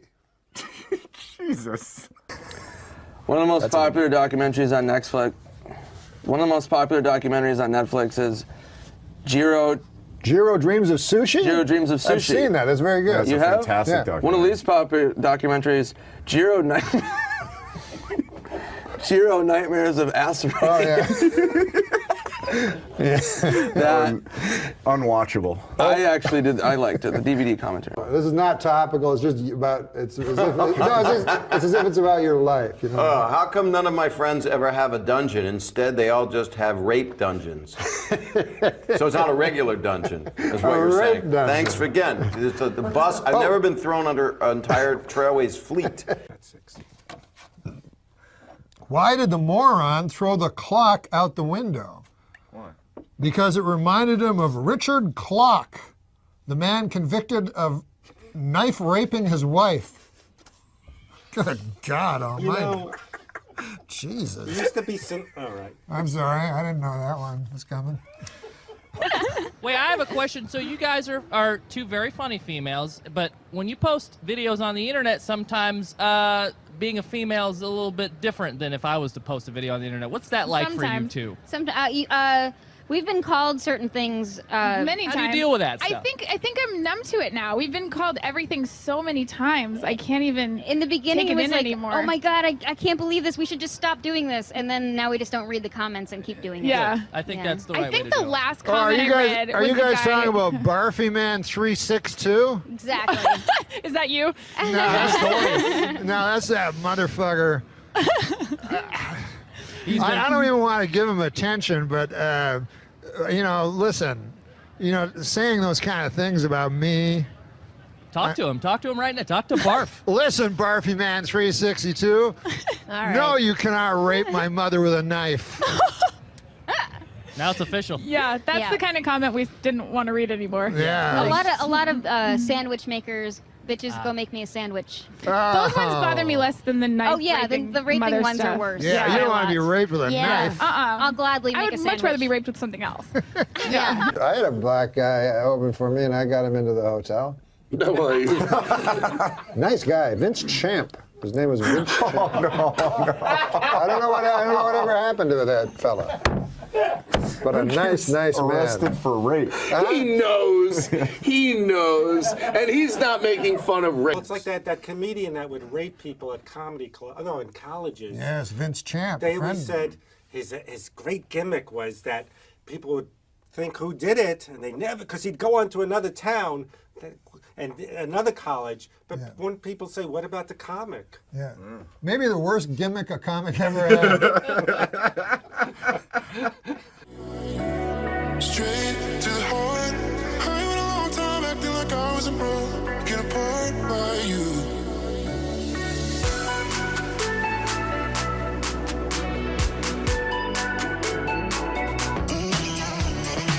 Michelle Greppy.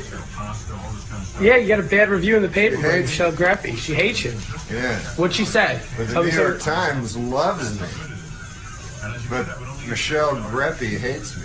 What's something Michelle said? She says, all the charm of a date rapist. But a date rapist has to have charm, right? That's true. A date rapist has to have a lot of charm, right? I would imagine so. Real rapists don't, but date rapists. They have to have enough charm to get you on a date. They gotta get you on a date, exactly. He took your punchline. Sometimes you'd see guys, like I knew this guy, I don't know if have you ever met a guy who's like, you don't even understand it, but just gets women all the time, and it's like very mysterious. Yeah. Like, but like I know this one guy literally got a different woman every night. I'm not even exaggerating. I asked him what his secret was. He said he was a serial rapist. So for him, it was just I don't think that counts. perfect. Norm MacDonald said he used to, when he would hit on girls, he pretended he was drunk so he could act like an asshole. Because then they can't get mad because you're drunk. So if you do something inappropriate, they're like, well, he's a drunk guy. You got any more stories? You guys see the Gilbert Gottfried when I didn't see that documentary. No. No. When Norm's there's some roast and Norm goes up and he just bombs on purpose. Yeah. And he goes, Gilbert Gottfried, if you Bob see door this is a gentleman, go ahead and enter. I get fairly. He goes, Cloris Leachman. They say she's over the hill, not in the car I saw her driving. He said it in the roast? Yeah. That is a good one. The whole crowd's like this. It's so funny. He's bombing and he never cracked. He never cracked. And he goes, Greg Giraldo. And I was like a hawk. Something like a sparrow. Ladies and gentlemen, this man is for the birds. Exactly. And then Norton said something like, he goes, watching. It's so great. Norton says something like, watching Norm do this is like watching Peter or Henry Fonda pick grapes. And Norm goes, that sounds very interesting. He didn't even fight back on that one when he was insulted. Oh, God. No, but you got to have balls to do that, right? Oh. To bomb on Just TV commit to it. in front of everybody. It's committed. Like he said, he didn't fucking wink. Yeah, but where do you think you get that from? Being Canadian? Norm, he's just like that. No, Canadians aren't like that. To bomb on TV? Yeah. He was doing it for the other comics. He was doing it for them. He wasn't. No, but they weren't even laughing because they were the jokes were so bad. That was not. They would cut to the comics and they were just looking. I mean, they were laughing, but not like. It was still like an awkward laugh. I think. I say you can't teach somebody that. And then Howard Stern goes the next day.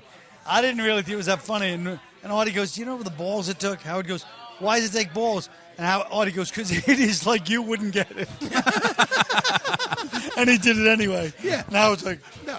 It's true. It's true. You got it. Everyone's gonna take it the wrong way. Those 9 people in the back of the room that are just side splitting. Yeah, but even them, even when they took balls, even when they cut to other comics, the comics were still like, "What is he doing?" You know, they they're thought he was setting up something, but he never set up anything. There was no punchline. He just hit him with zinger He after just kept zinger. doing like bad. It was something that you would write. Susie Essman thinks says she's a vegetarian. I don't know. From what I seen tonight, she's full of baloney. I mean, you got to be born with that. You can't do that. God. Nobody can do that. No, Norm is the only one. You can do can't it. have balls like Norm's that. the only guy that could make it that funny too. Yeah, people said Letterman and balls. Letterman didn't have any balls No. compared. I mean, to do it on TV, he would like take chances, but that's in a studio. This is bombing in front of your peers and literally strutted up there like he had all the fucking holding all the cards. And that he committed to, just like I got this fucking his joke. Like he's on a 1971 fucking and no roast. cards or anything. Just because you think he's setting something up. You think he's setting up some big thing. Yeah, says she's over the hill. Not in the car I saw her driving. They weren't even good puns. I mean, they were good puns in the sense of like genius. It's how when you go, what am I gonna? How do you write a bad pun? It's not But that how about simple. the fact that instead of just going, he's for the birds, he goes, this, ladies and gentlemen, this guy is for the birds. He throws up like 3 types of birds. He takes his time. But he goes, ladies and gentlemen, like, I finally figured out what the fucking problem. It was so. Who was that for Giraldo? Yeah. Were you there? No. You just I saw watch it. and I go, holy fuck. I knew immediately because I know him. He does that shit, he's so funny. No, but Bob has a beautiful face like a flower. Yeah, cauliflower.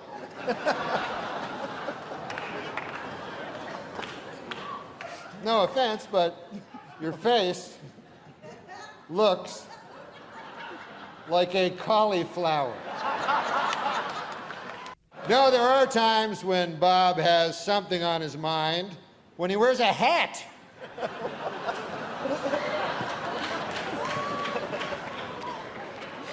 With no thoughts at all, just a hat. Bob, you have a lot of well-wishers here tonight, and a lot of them would like to throw you down one. A well.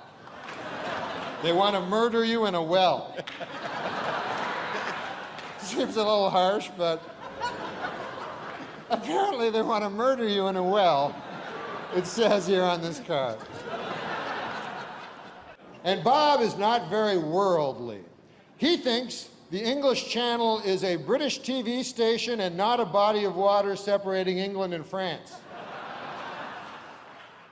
And Bob isn't the biggest sports fan. I don't think I'm telling any tales out of school. I took him to a ball game, and he came toting a double-barreled shotgun. You remember that? I said, "What the H is that for?" Bob said, "I heard the Lions were playing the Tigers." You remember that? Yeah. NORM MACDONALD, God bless you. Watching your set was like watching Henry Fonda pick blueberries.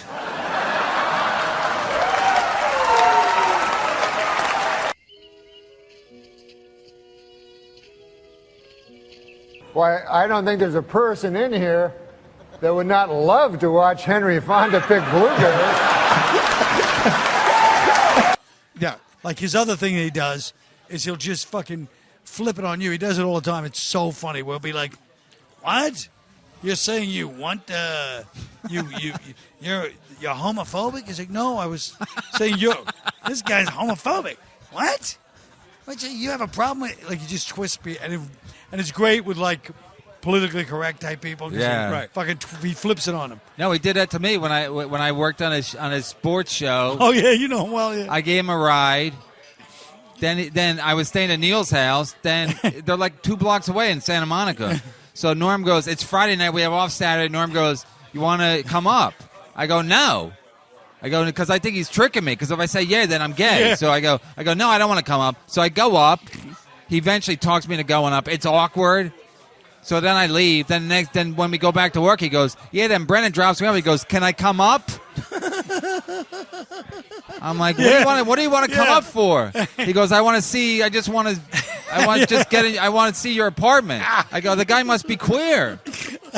Like he goes to the whole thing. He's like the boss. He's my boss, so I have to let him tell the story. You know? I can't interrupt him. So funny. Yeah. No, it's classic. I didn't know that was one of his classic he's great maneuvers. at that kind of stuff. You say you're homophobic. No, he'll do it with anybody. I mean, you know.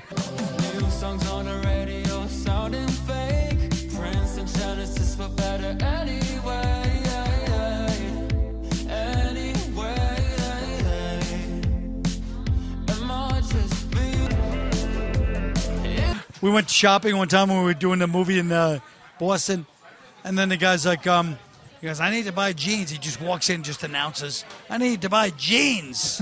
Like, it's a store full of jeans, but he acts like, it's a fucking, whatever the jean store is. Yeah. And he acts like, "I need jeans." And then the guy's like, "Well, sure. What size do you like?" He goes, and so-and-so. And he goes, "All right, just go in the back of the booth." "What? Go back there and you want me to take my pants off? Look at this guy." And he starts telling all the other customers, "This guy just told me to go in the back and take my pants off. I just came here to buy clothes.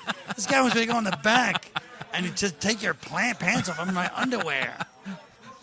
Was he was saying that was somebody there with him, or was just? I was with him. Oh, the whole store's laughing, but it's like, oh my what? God. He just causes a fucking ruckus. That's classic. We haven't heard from Nick Swartzen. Yes. Yeah. Nick. What about Nick? Nick, what do you got? How are you enjoying the tour? My favorite, going back to that text thread, and it was the last show at Mohegan Sun, and we were exhausted, and so we all slept in. And I woke up at 11 a.m., and Norm had texted everybody at 8 a.m. He goes to, "Yeah, it was." And he go, "Hey, anybody want to get breakfast?"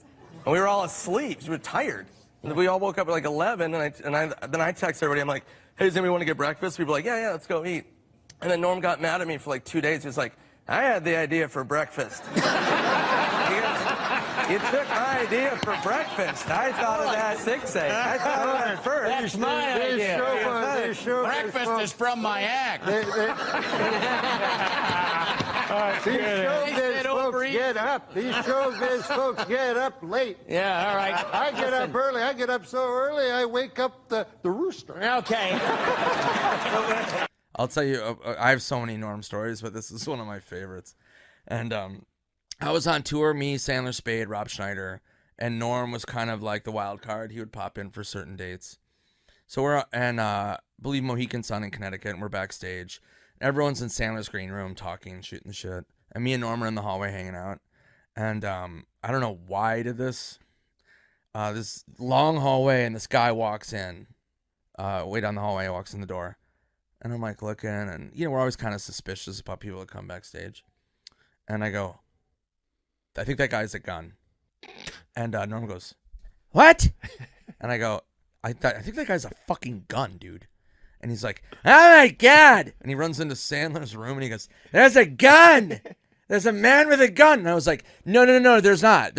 I was, no, I'm joking. There's not. And he goes, no, next to there's a guy with a gun. And Sandler goes, what the fuck? There's a guy with a fucking gun? And Spade's like, oh no, what the fuck? What's going? And I'm like, no, there's no gun. There's no gun. I was making like a joke just for Norm. And Norm's like, what? How's that a joke? And I'm like, I don't know. And Sandler was like, what the fuck is wrong with you? And I'm like, I don't know, man. Spade's like, yeah, real cool, man. And I'm like, I'm just gonna go to my room. And Norm's like, yeah, I thought there was a gun. I'm sorry, Nick said it. I'm like, good Lord. Real buzzkill. And the guy walked past, it was a security guard. But yeah. So he really did have a gun. He didn't have a gun, but he just looked like somebody that would have a gun. Do you remember the time you called me up one day? You go, hey, what are you doing? And I'm like, I'm watching baseball. And you're like, can you pick me up? And I was like, I don't drive. I go, I'm already at the bar. I already had a couple of drinks. I want to drink and drive. I'm like, it's not far from you. I'm like, you want to just take a cab? And you're like, yeah, all right, I'll meet you in a couple minutes. So I'm like, okay. So I wait. I watch a full game. I watch another full game. I watch half of another game. It's 8 o'clock at night. And I'm like fucking hammered. I leave the bar. Norm's walking into the bar. It was noon when he called me. It was 8:30 at night. And he goes, I know. Where are you going? And I'm like, I'm fucking hammered. I'm going home. He's like, I just got here. And I'm like, I know. You're 8 hours late. Like, well, have a fucking beer. Right? Being weird. I'm like, I'm not. I want to go. I can't walk or see. It takes me a long time to get stuff. We hate the most.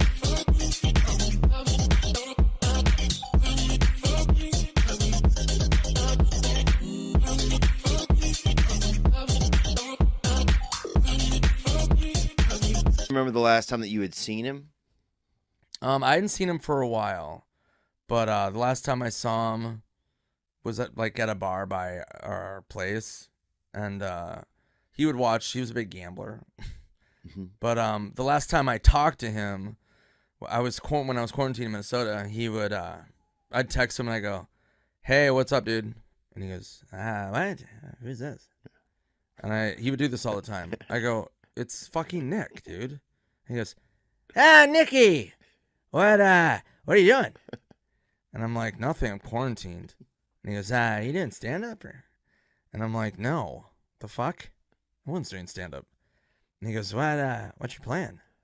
And I go, I don't know, I'm going to kick it here, and then I think I'm going to go to Key West. And I go, I might just retire, though, and just move to Reno and just get like a residency, and then I'll just live in Reno and just work there, just be like an old comic. Yeah. And he goes, the sort of God, he goes, that's a good idea. And I go, yeah, I don't know, whatever. He goes, no, maybe I'll join you. We'll both headline Reno. And I go, dude, Reno's fucking a mess. I go, no, I don't want to do that. So I go to Key West. A month later, he calls me. He goes, hey, what are you doing? And I go, I don't know, I'm in Key West. What's up with you? And he goes, when are you going to Reno? And I go, dude, that was a joke. I'm not moving to fucking Reno and retiring as like a comic. And he goes, fuck, I thought it was a good idea. And I'm like, no. And so that's the last time I talked to him. And then his his closest friend, Lori Jo, I hit her up after Norman passed, and I was like, hey, are you doing okay? And she goes, one of the last things before Norm died, one of the last things he talked about was moving to Reno with you. No. Yeah, and I go, are you serious? She goes, yeah, he was like, he really wanted to do that. And I was like, oh, and then that made me cry again. And yeah, it was just, That was Norm. It was awful. Damn. Where did you start comedy, Norm?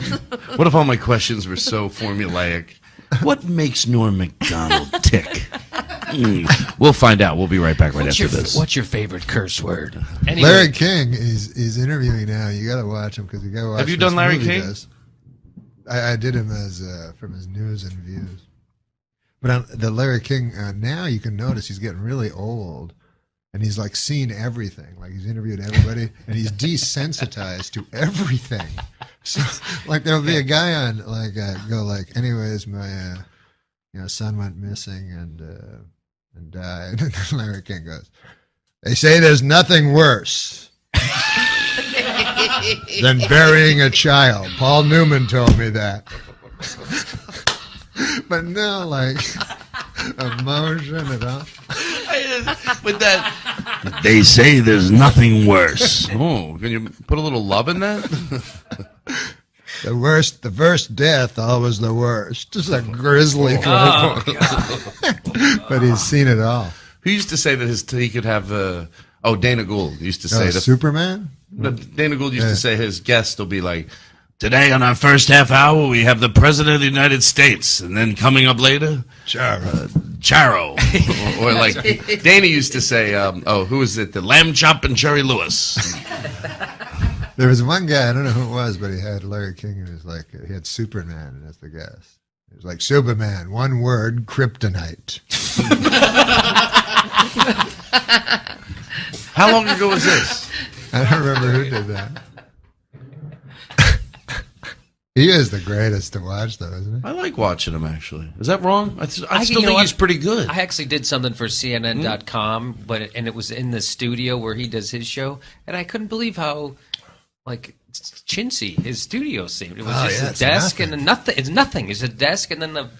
Yeah, it's so bizarre. I'm like, wow, it's almost like he's doing a radio show, you know? Like, this is much nicer than his studio, for sure. That's where Rickles always goes. He goes, you see him now, he goes, he's interviewing Netanyahu, and then later he's with Bill from Wyoming. Sid from that neighborhood, Nate now. You know why I like Larry King? Because he gets Don Rickles, and that says somewhere deep down he gets it. Oh, definitely. And I always think, doesn't it seem like when he has Bill Maher on and when he has Jon Stewart on, that he likes them and agrees with most of their views? Yeah. Doesn't it seem like that? Yeah, definitely. Jimmy? I don't know. I don't really watch a lot of the Larry King, but me neither.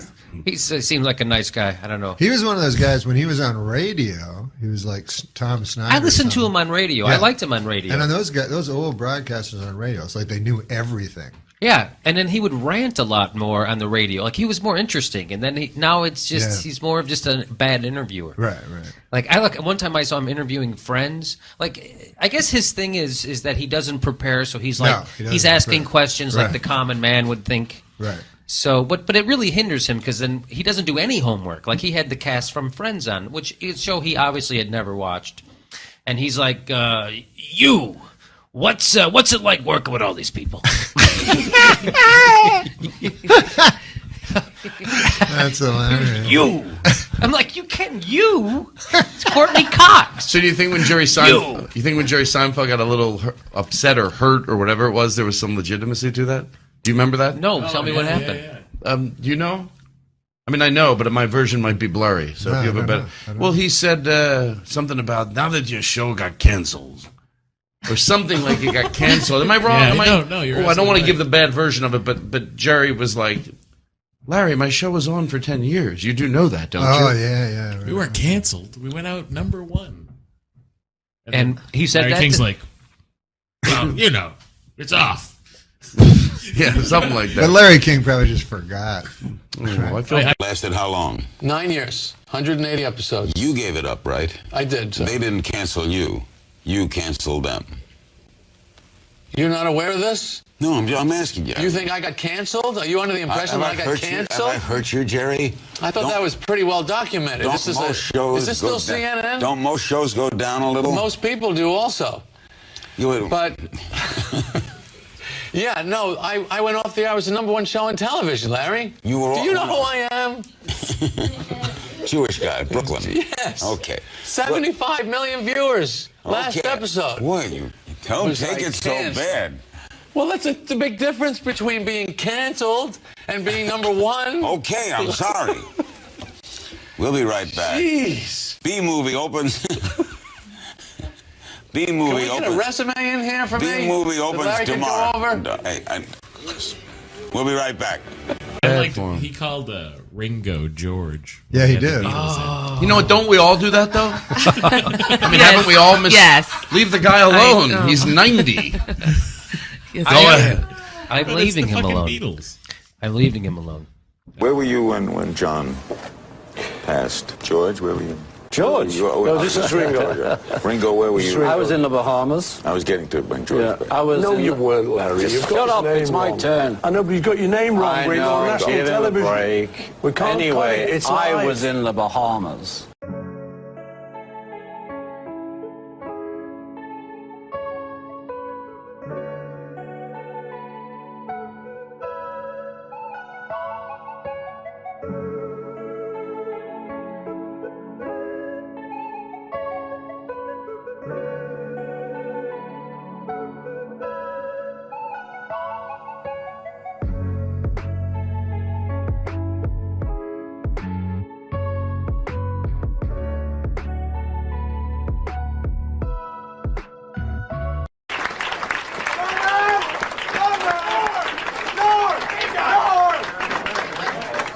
What are you yelling my name for?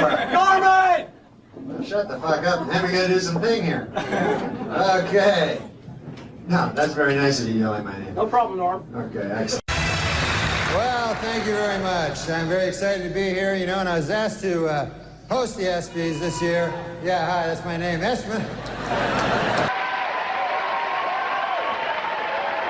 Thank you.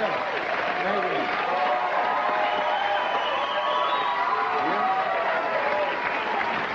Thank you very much. You're very kind. You know, in the, what's that? Oh, yeah, no. No, you're absolutely right. That is my name. What's that? Guy yells my name for no reason. You're not very funny. Pardon me?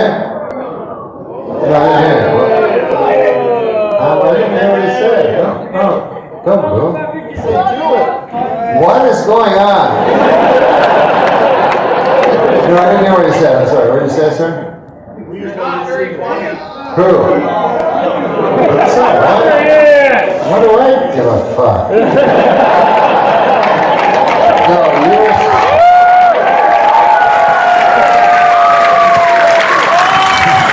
Now you're saying I'm not very funny, You right? got my money. You got my money. That's okay. How much money? No. How much money I got that's yours?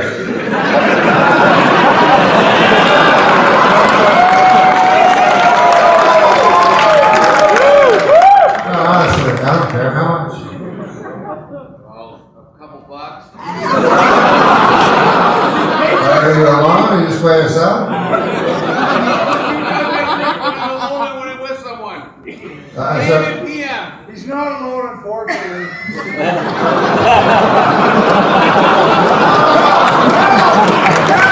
no, but so what was the idea? So here's the thing. So you go, I'm gonna pay money. Go see this dude, right? I think it's probably costs a lot of money, right? So,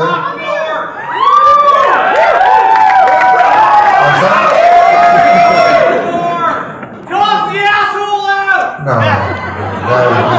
that would be an awful thing. That would be an awful thing. That would be a terrible thing to do. No, I just want them to understand what exactly happened. So,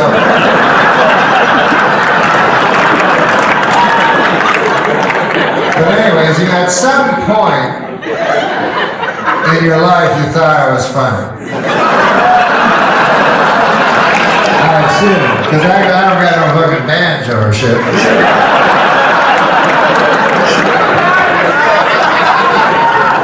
So at some point in your life, you thought I was funny, right? Weekend update, baby. Weekend update. that's nice. Thank you. So then, have you ever seen me do anything since we got up there?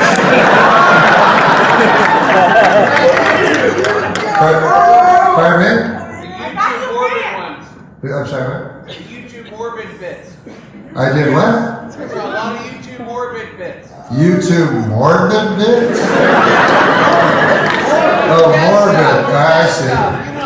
And so then, did you like those? No. You didn't like those?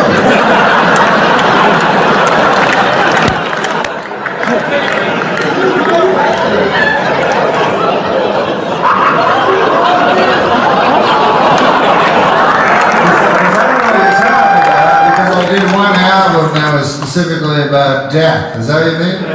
So, yes. So there were clips from the. You don't like those. So then you said, "I'll come here to this show." You said that you were better. You weren't doing the morbid stuff anymore. Yeah, I'm not doing the morbid stuff anymore. Did I do it? Did I do anything more? First of all, I never said I was better. I've never even.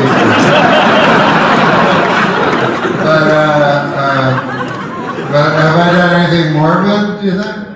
No, Norm, I love you, baby. That's why I'm here. So shut up. Why you tell him shut up? He should say he loved me. Well, that's nice. Thanks, man. That's cool that you love me. Because it's cool to love someone, even if you don't think they're fine. You know, you should love someone even if even if they disappoint you.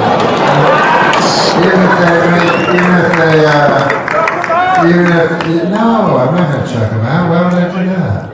Yeah. So you know, it's nice of you to love me, even though I've disappointed you. Yeah, I'm sorry I disappointed. Because seriously, I never tried. You know. I'll try to do that. But that was nice that you said that you loved me on the weekend up there. And it was so sweet that you said you loved me. So, I love you too, bro.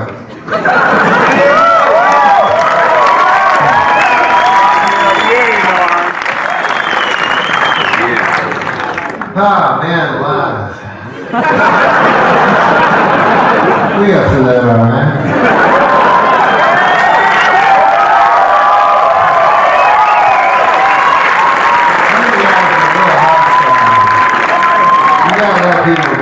You gotta let people have their opinion and stuff like that. You know?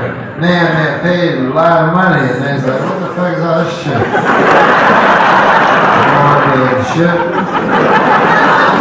I didn't really feel that morbid. Love you, Norm. You rock, Norm. Where's Adam? But let's do a morbid thing.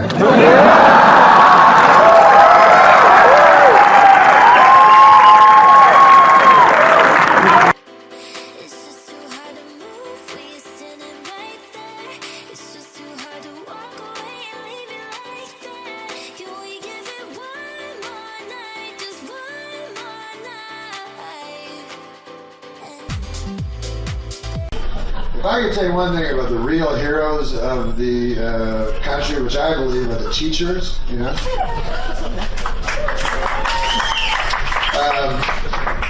I don't believe they're the real heroes. I just spoke again. I think the real heroes are the real heroes.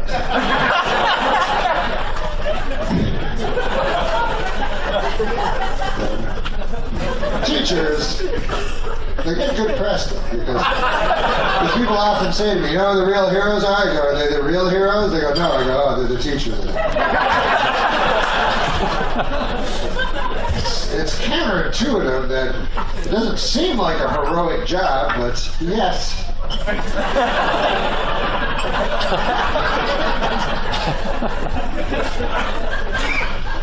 First of all, if you're a teacher, you get the same fucking vacations as a child. You get like 4 months a year off. You know? My vacation? I I get almost no time off. We're 48 weeks a year. So 4 weeks a year I get off. What about you? You're not one of those fucking teachers, right? You seem like a teacher. Now, are you a teacher? What do you teach? What grade? High school. What grade? What grade? No, but what grade? Not so easy when it's the other way around.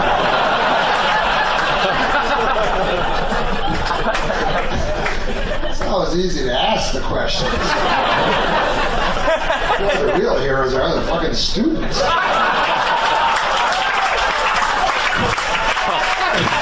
actually have to answer the question. Now, what grade do you teach? 9 through 12. So you need a grade 13 education.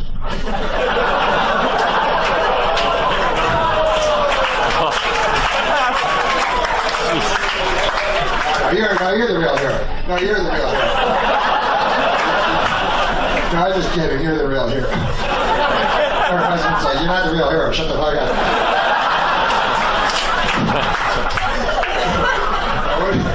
I know, it's a fun thing to say. But what do you do?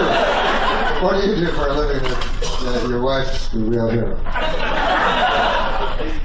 What? You know you're not the actual real hero, don't you? You look obsessed.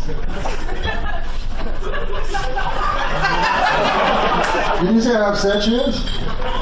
So you actually feel you're the real hero? See, I think you've disqualified yourself a little. Because I believe real heroes don't think they are.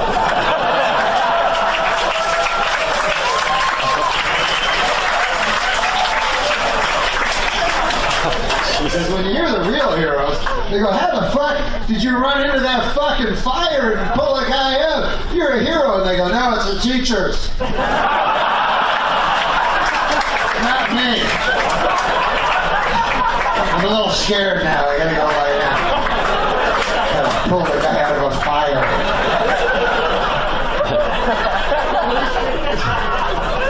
That's a good job. Come on. Everybody's shorter than you? Are you gonna work with? They have to do whatever the fuck you said? No, I'm sorry. What did you say? What? Also never call you a retard. Oh.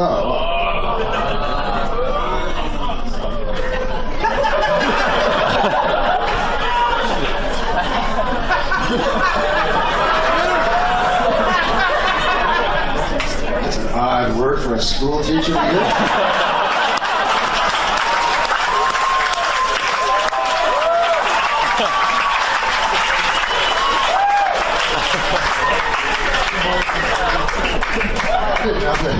People that were teaching our young children were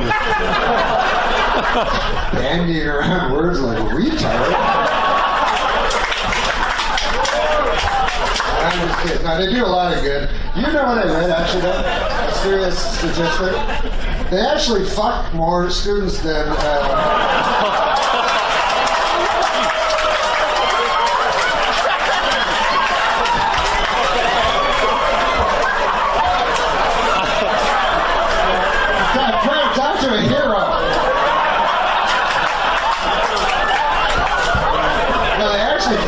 students, if you can believe this, than priests. You know how priests...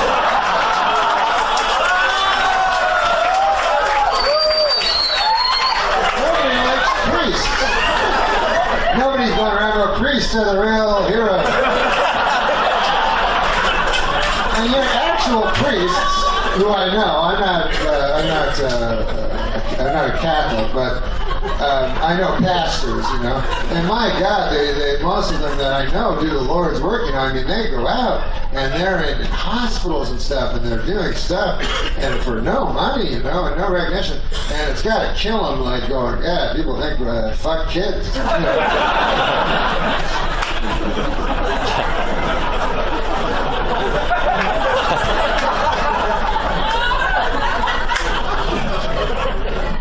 Like, if I was a priest, man, I just let it be known. Like, I do a TV commercial. I go, "Hey, listen, I'm Father Norm here. Come on down to my church. I won't fuck your kid. I'll tell you that. That's the first thing, I promise you." I'll tell you a little something about myself. I'm Father Norm, as I told you, and 20 years or so ago, I took a vow of chastity. Now, what that means is I cannot have sex with a lady, you know? Now, that's tough, because I like ladies, and especially the ones, you ever see those ones where they press their tits together, kind of, they got a little cleavage on, but they look kind of hoary, but it looks like they don't know they're whores? Anyway, that's my type. Everybody has their own type. The point is, I don't even fuck them, let alone a child, for God's sake. Why would I want to fuck a child?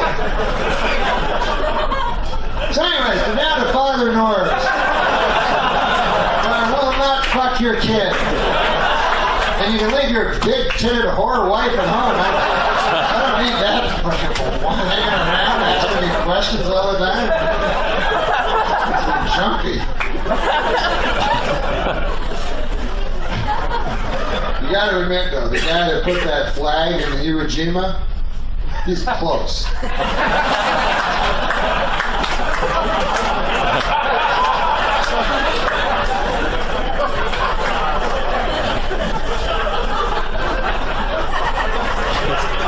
Look at that guy went to the moon. He didn't know that when he got there, the fucking spacecraft would crash, or there'd be moon aliens or shit like that. I mean, I know he's not. I know it's not grade 11 biology, but I mean, it's something. It's something.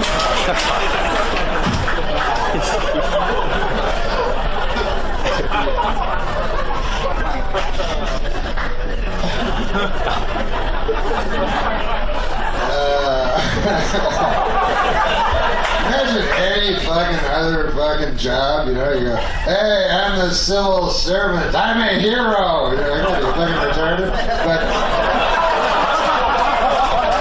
a teacher,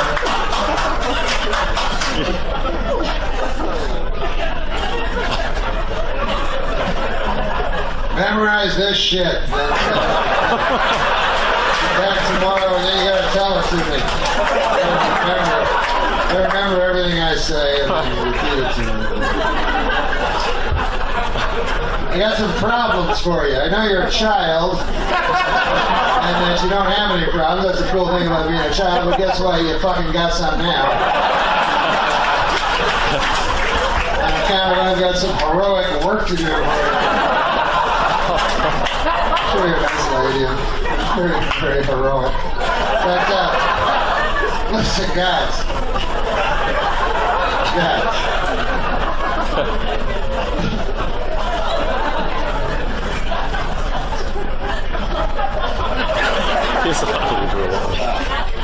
In science, do you teach Newton? Isaac Newton? You know, what are you, a retard? Isaac Newton? There's kind of a...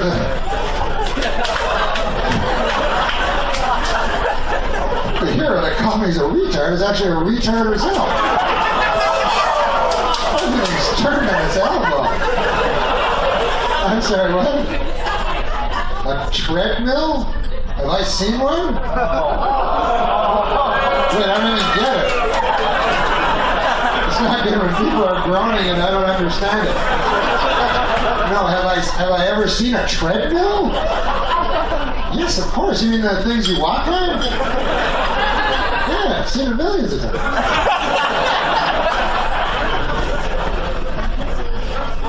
What? Maybe I am a retard. Yeah, you walk on them. They're in gyms and they go, no, that's not a treadmill? You remind me of these fucking teachers I used to have. I said yes, I go, nah. I thought it was it, nah.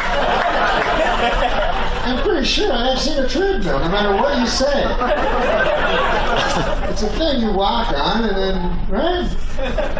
You're not, what? You wouldn't be sure that I'd seen a treadmill? Well, you see, you're probably very bad at grading people.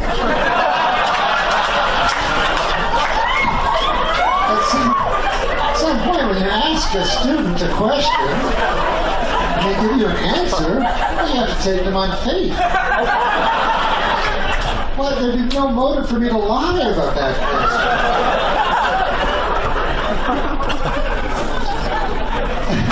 I've seen dozens, hundreds of them. I don't want to brag, but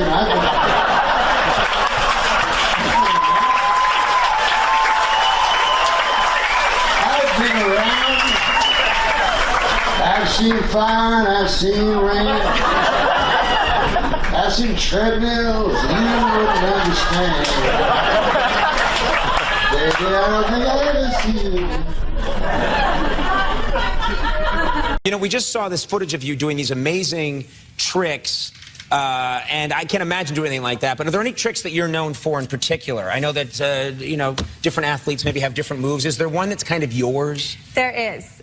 Funny you should mention. It's called the Crippler. The Crippler? The Crippler. Okay, did you come up with that name? No. Definitely not. My mom, every time I say it, she's like, can't we come up with something more sweet and feminine? Right. The Crippler's it's a little scary. What does the Crippler involve? Describe this move to us. Okay, so in the half pipe, you have a front side wall and a back side wall.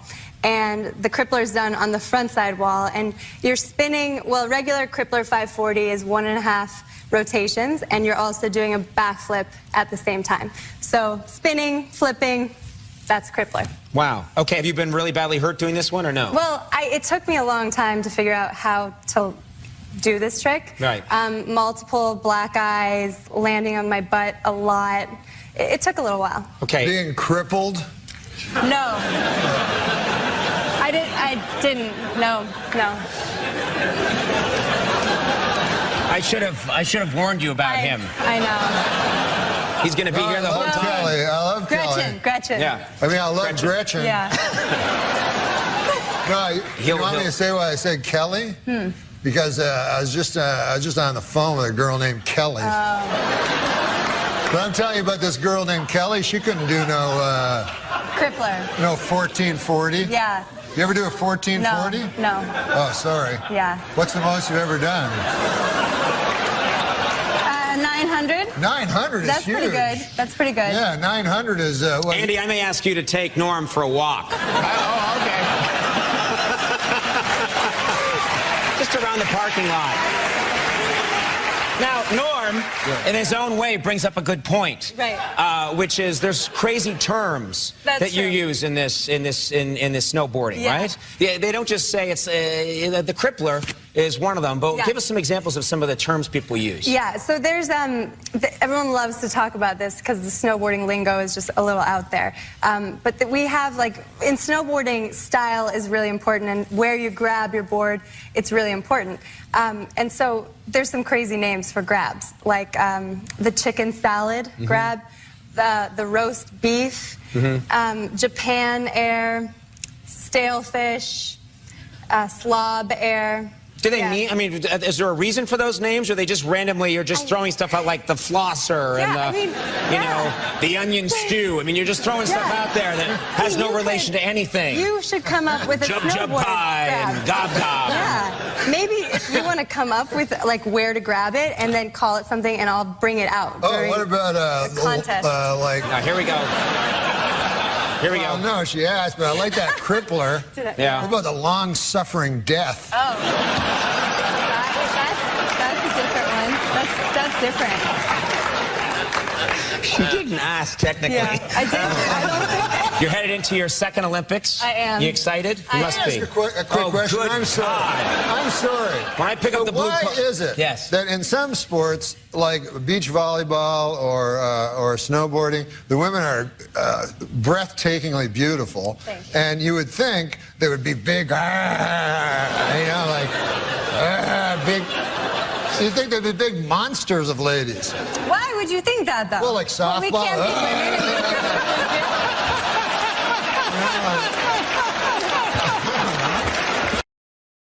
You did that. You're at the Tonight Show. You bring the band up. How was the Tonight? Can you tell us what the Tonight Show? What happened at the Tonight Show tonight? What's the new studio like? Oh, you haven't been there? No.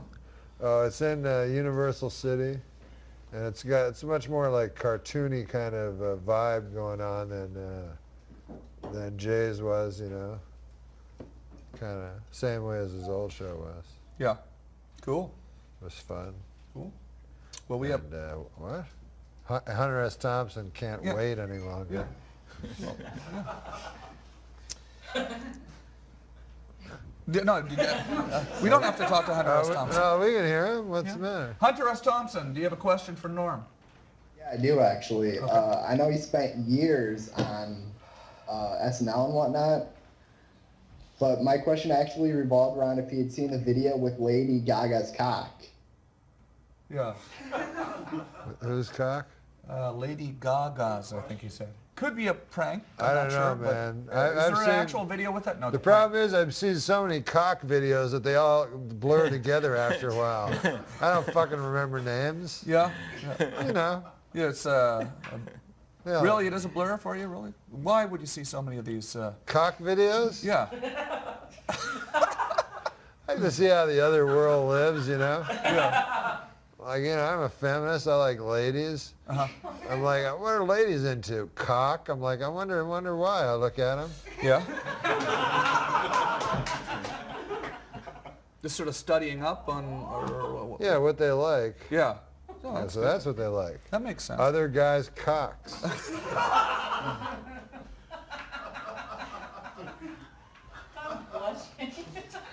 Hey, you're on the air with Norm MacDonald. And his cock. Yeah.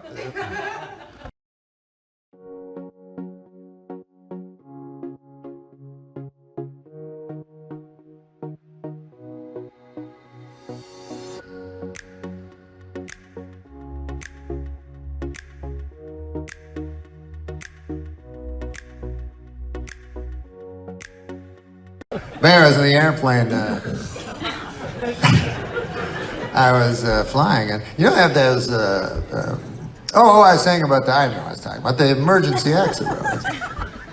Because the stewardess, that's where we all got into this mess in the first place. The stewardess, or the flight attendant, comes to you, and the flight attendant says to you, listen, in case the plane crashes and a flood of gray-black smoke races down the fuselage towards your lungs.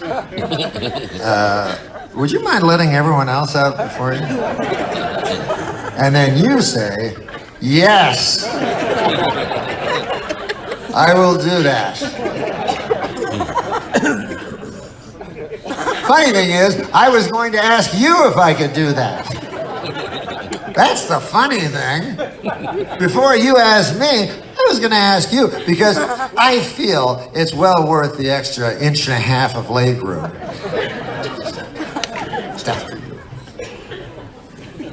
Meanwhile, in real life, I'd be fucking kicking my own mother. I got the fuck out of here, you old whore. You lived a full life, goddammit. I used to be on TV. What the fuck? I get to go out first.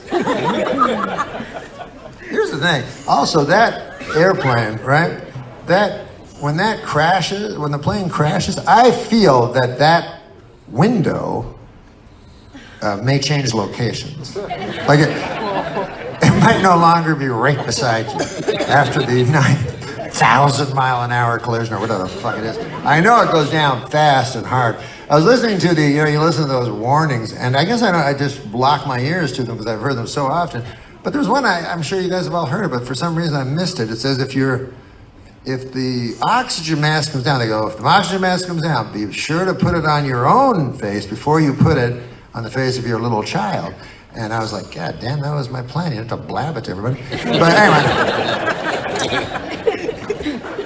I think it's just to make you feel better because, there's things they tell you, They go, by the way, in case of a big crash, don't forget that your seat cushion is also a boat. Who the fuck believes that? Go, hey, honey, man, you're going to be cheap at the cottage this year. I just bought us 5 boats. And of course, that never happened. You ever hear fucking, hey, you turn on the news, hey, a plane crashed in the Pacific. But don't worry, everybody floating around on their fucking boats. They listen to the lady. Everything's cool, everything's fine. No, everything's, you know, you have no chance. If a plane crashes, right? Think about this. You ever see a plane crash?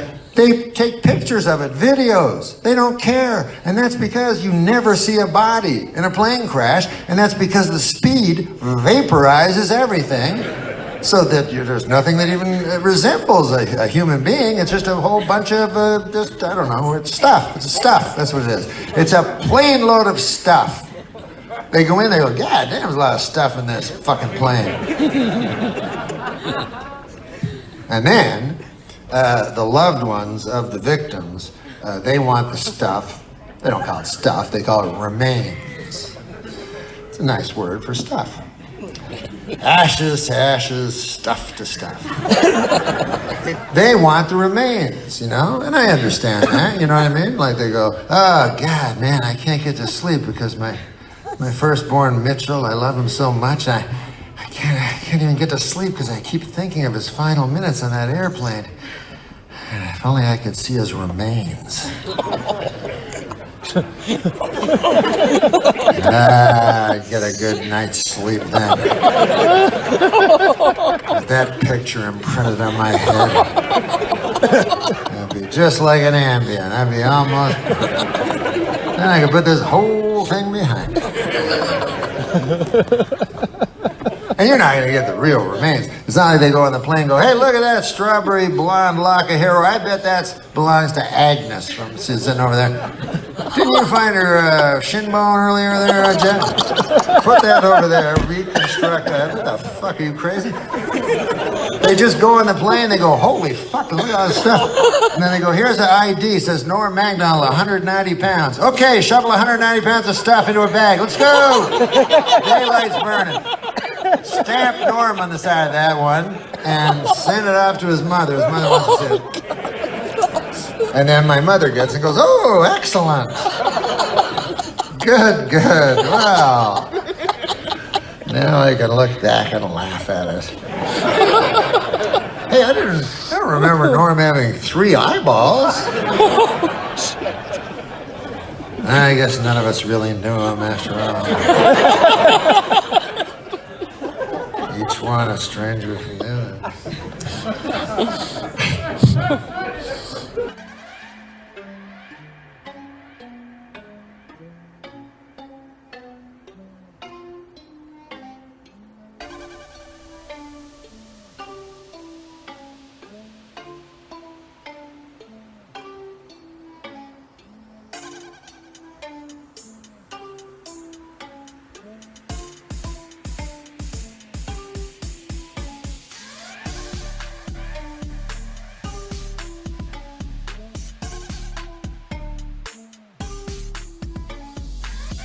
Black is great. Black is fantastic. Right? Yeah, I mean, black is fantastic. Even though, you know, they're not black anymore. But then again, we're not white, right? Right. We're pink like his fucking asshole. We're all, Seen it. We're all the colors of Bobby's asshole deep down. But I do. I think you took your pants down. On stage? Yeah, he got pretty naked on stage. Well, I wanted to prove a point. I said that, you know, skin color is only that's your skin color, and we're all pink on the inside, so I showed him my butthole. I remember now. Yeah, and that was my opener, and he didn't like that. It's like Lenny Bruce. It was a real opener. Beautiful. It's beautiful. It's like you could do that as a poem, like some slam poetry. That's what you should do, Bob. You should go on like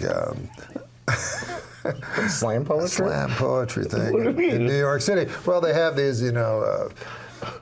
I saw a wonderful play. A guy went on a trapeze over the audience. This was at the height of the AIDS epidemic, and he cut himself. His blood, his AIDS.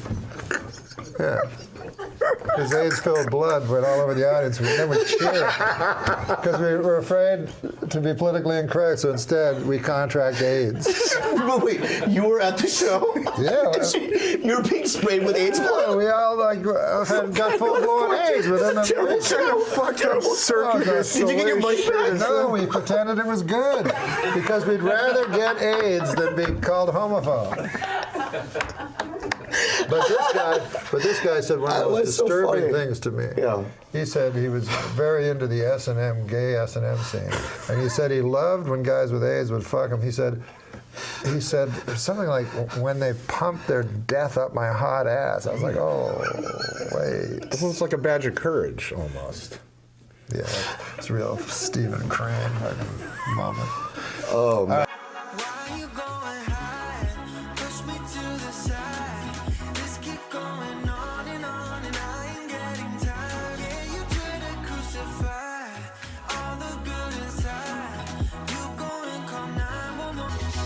It was sort of sex meeting because I'm not good with condoms. I don't mean to get graphic, and I did. See, I'm an older guy. I grew up before AIDS was invented or whatever. I remember. One of the worst inventions ever. I know. I remember it was one of those things, someone's talking about herpes, and they go, there's another thing. Dr. Gerald AIDS with his fucking idea. Yeah, and the AIDS candy had to go away for the Provenza show.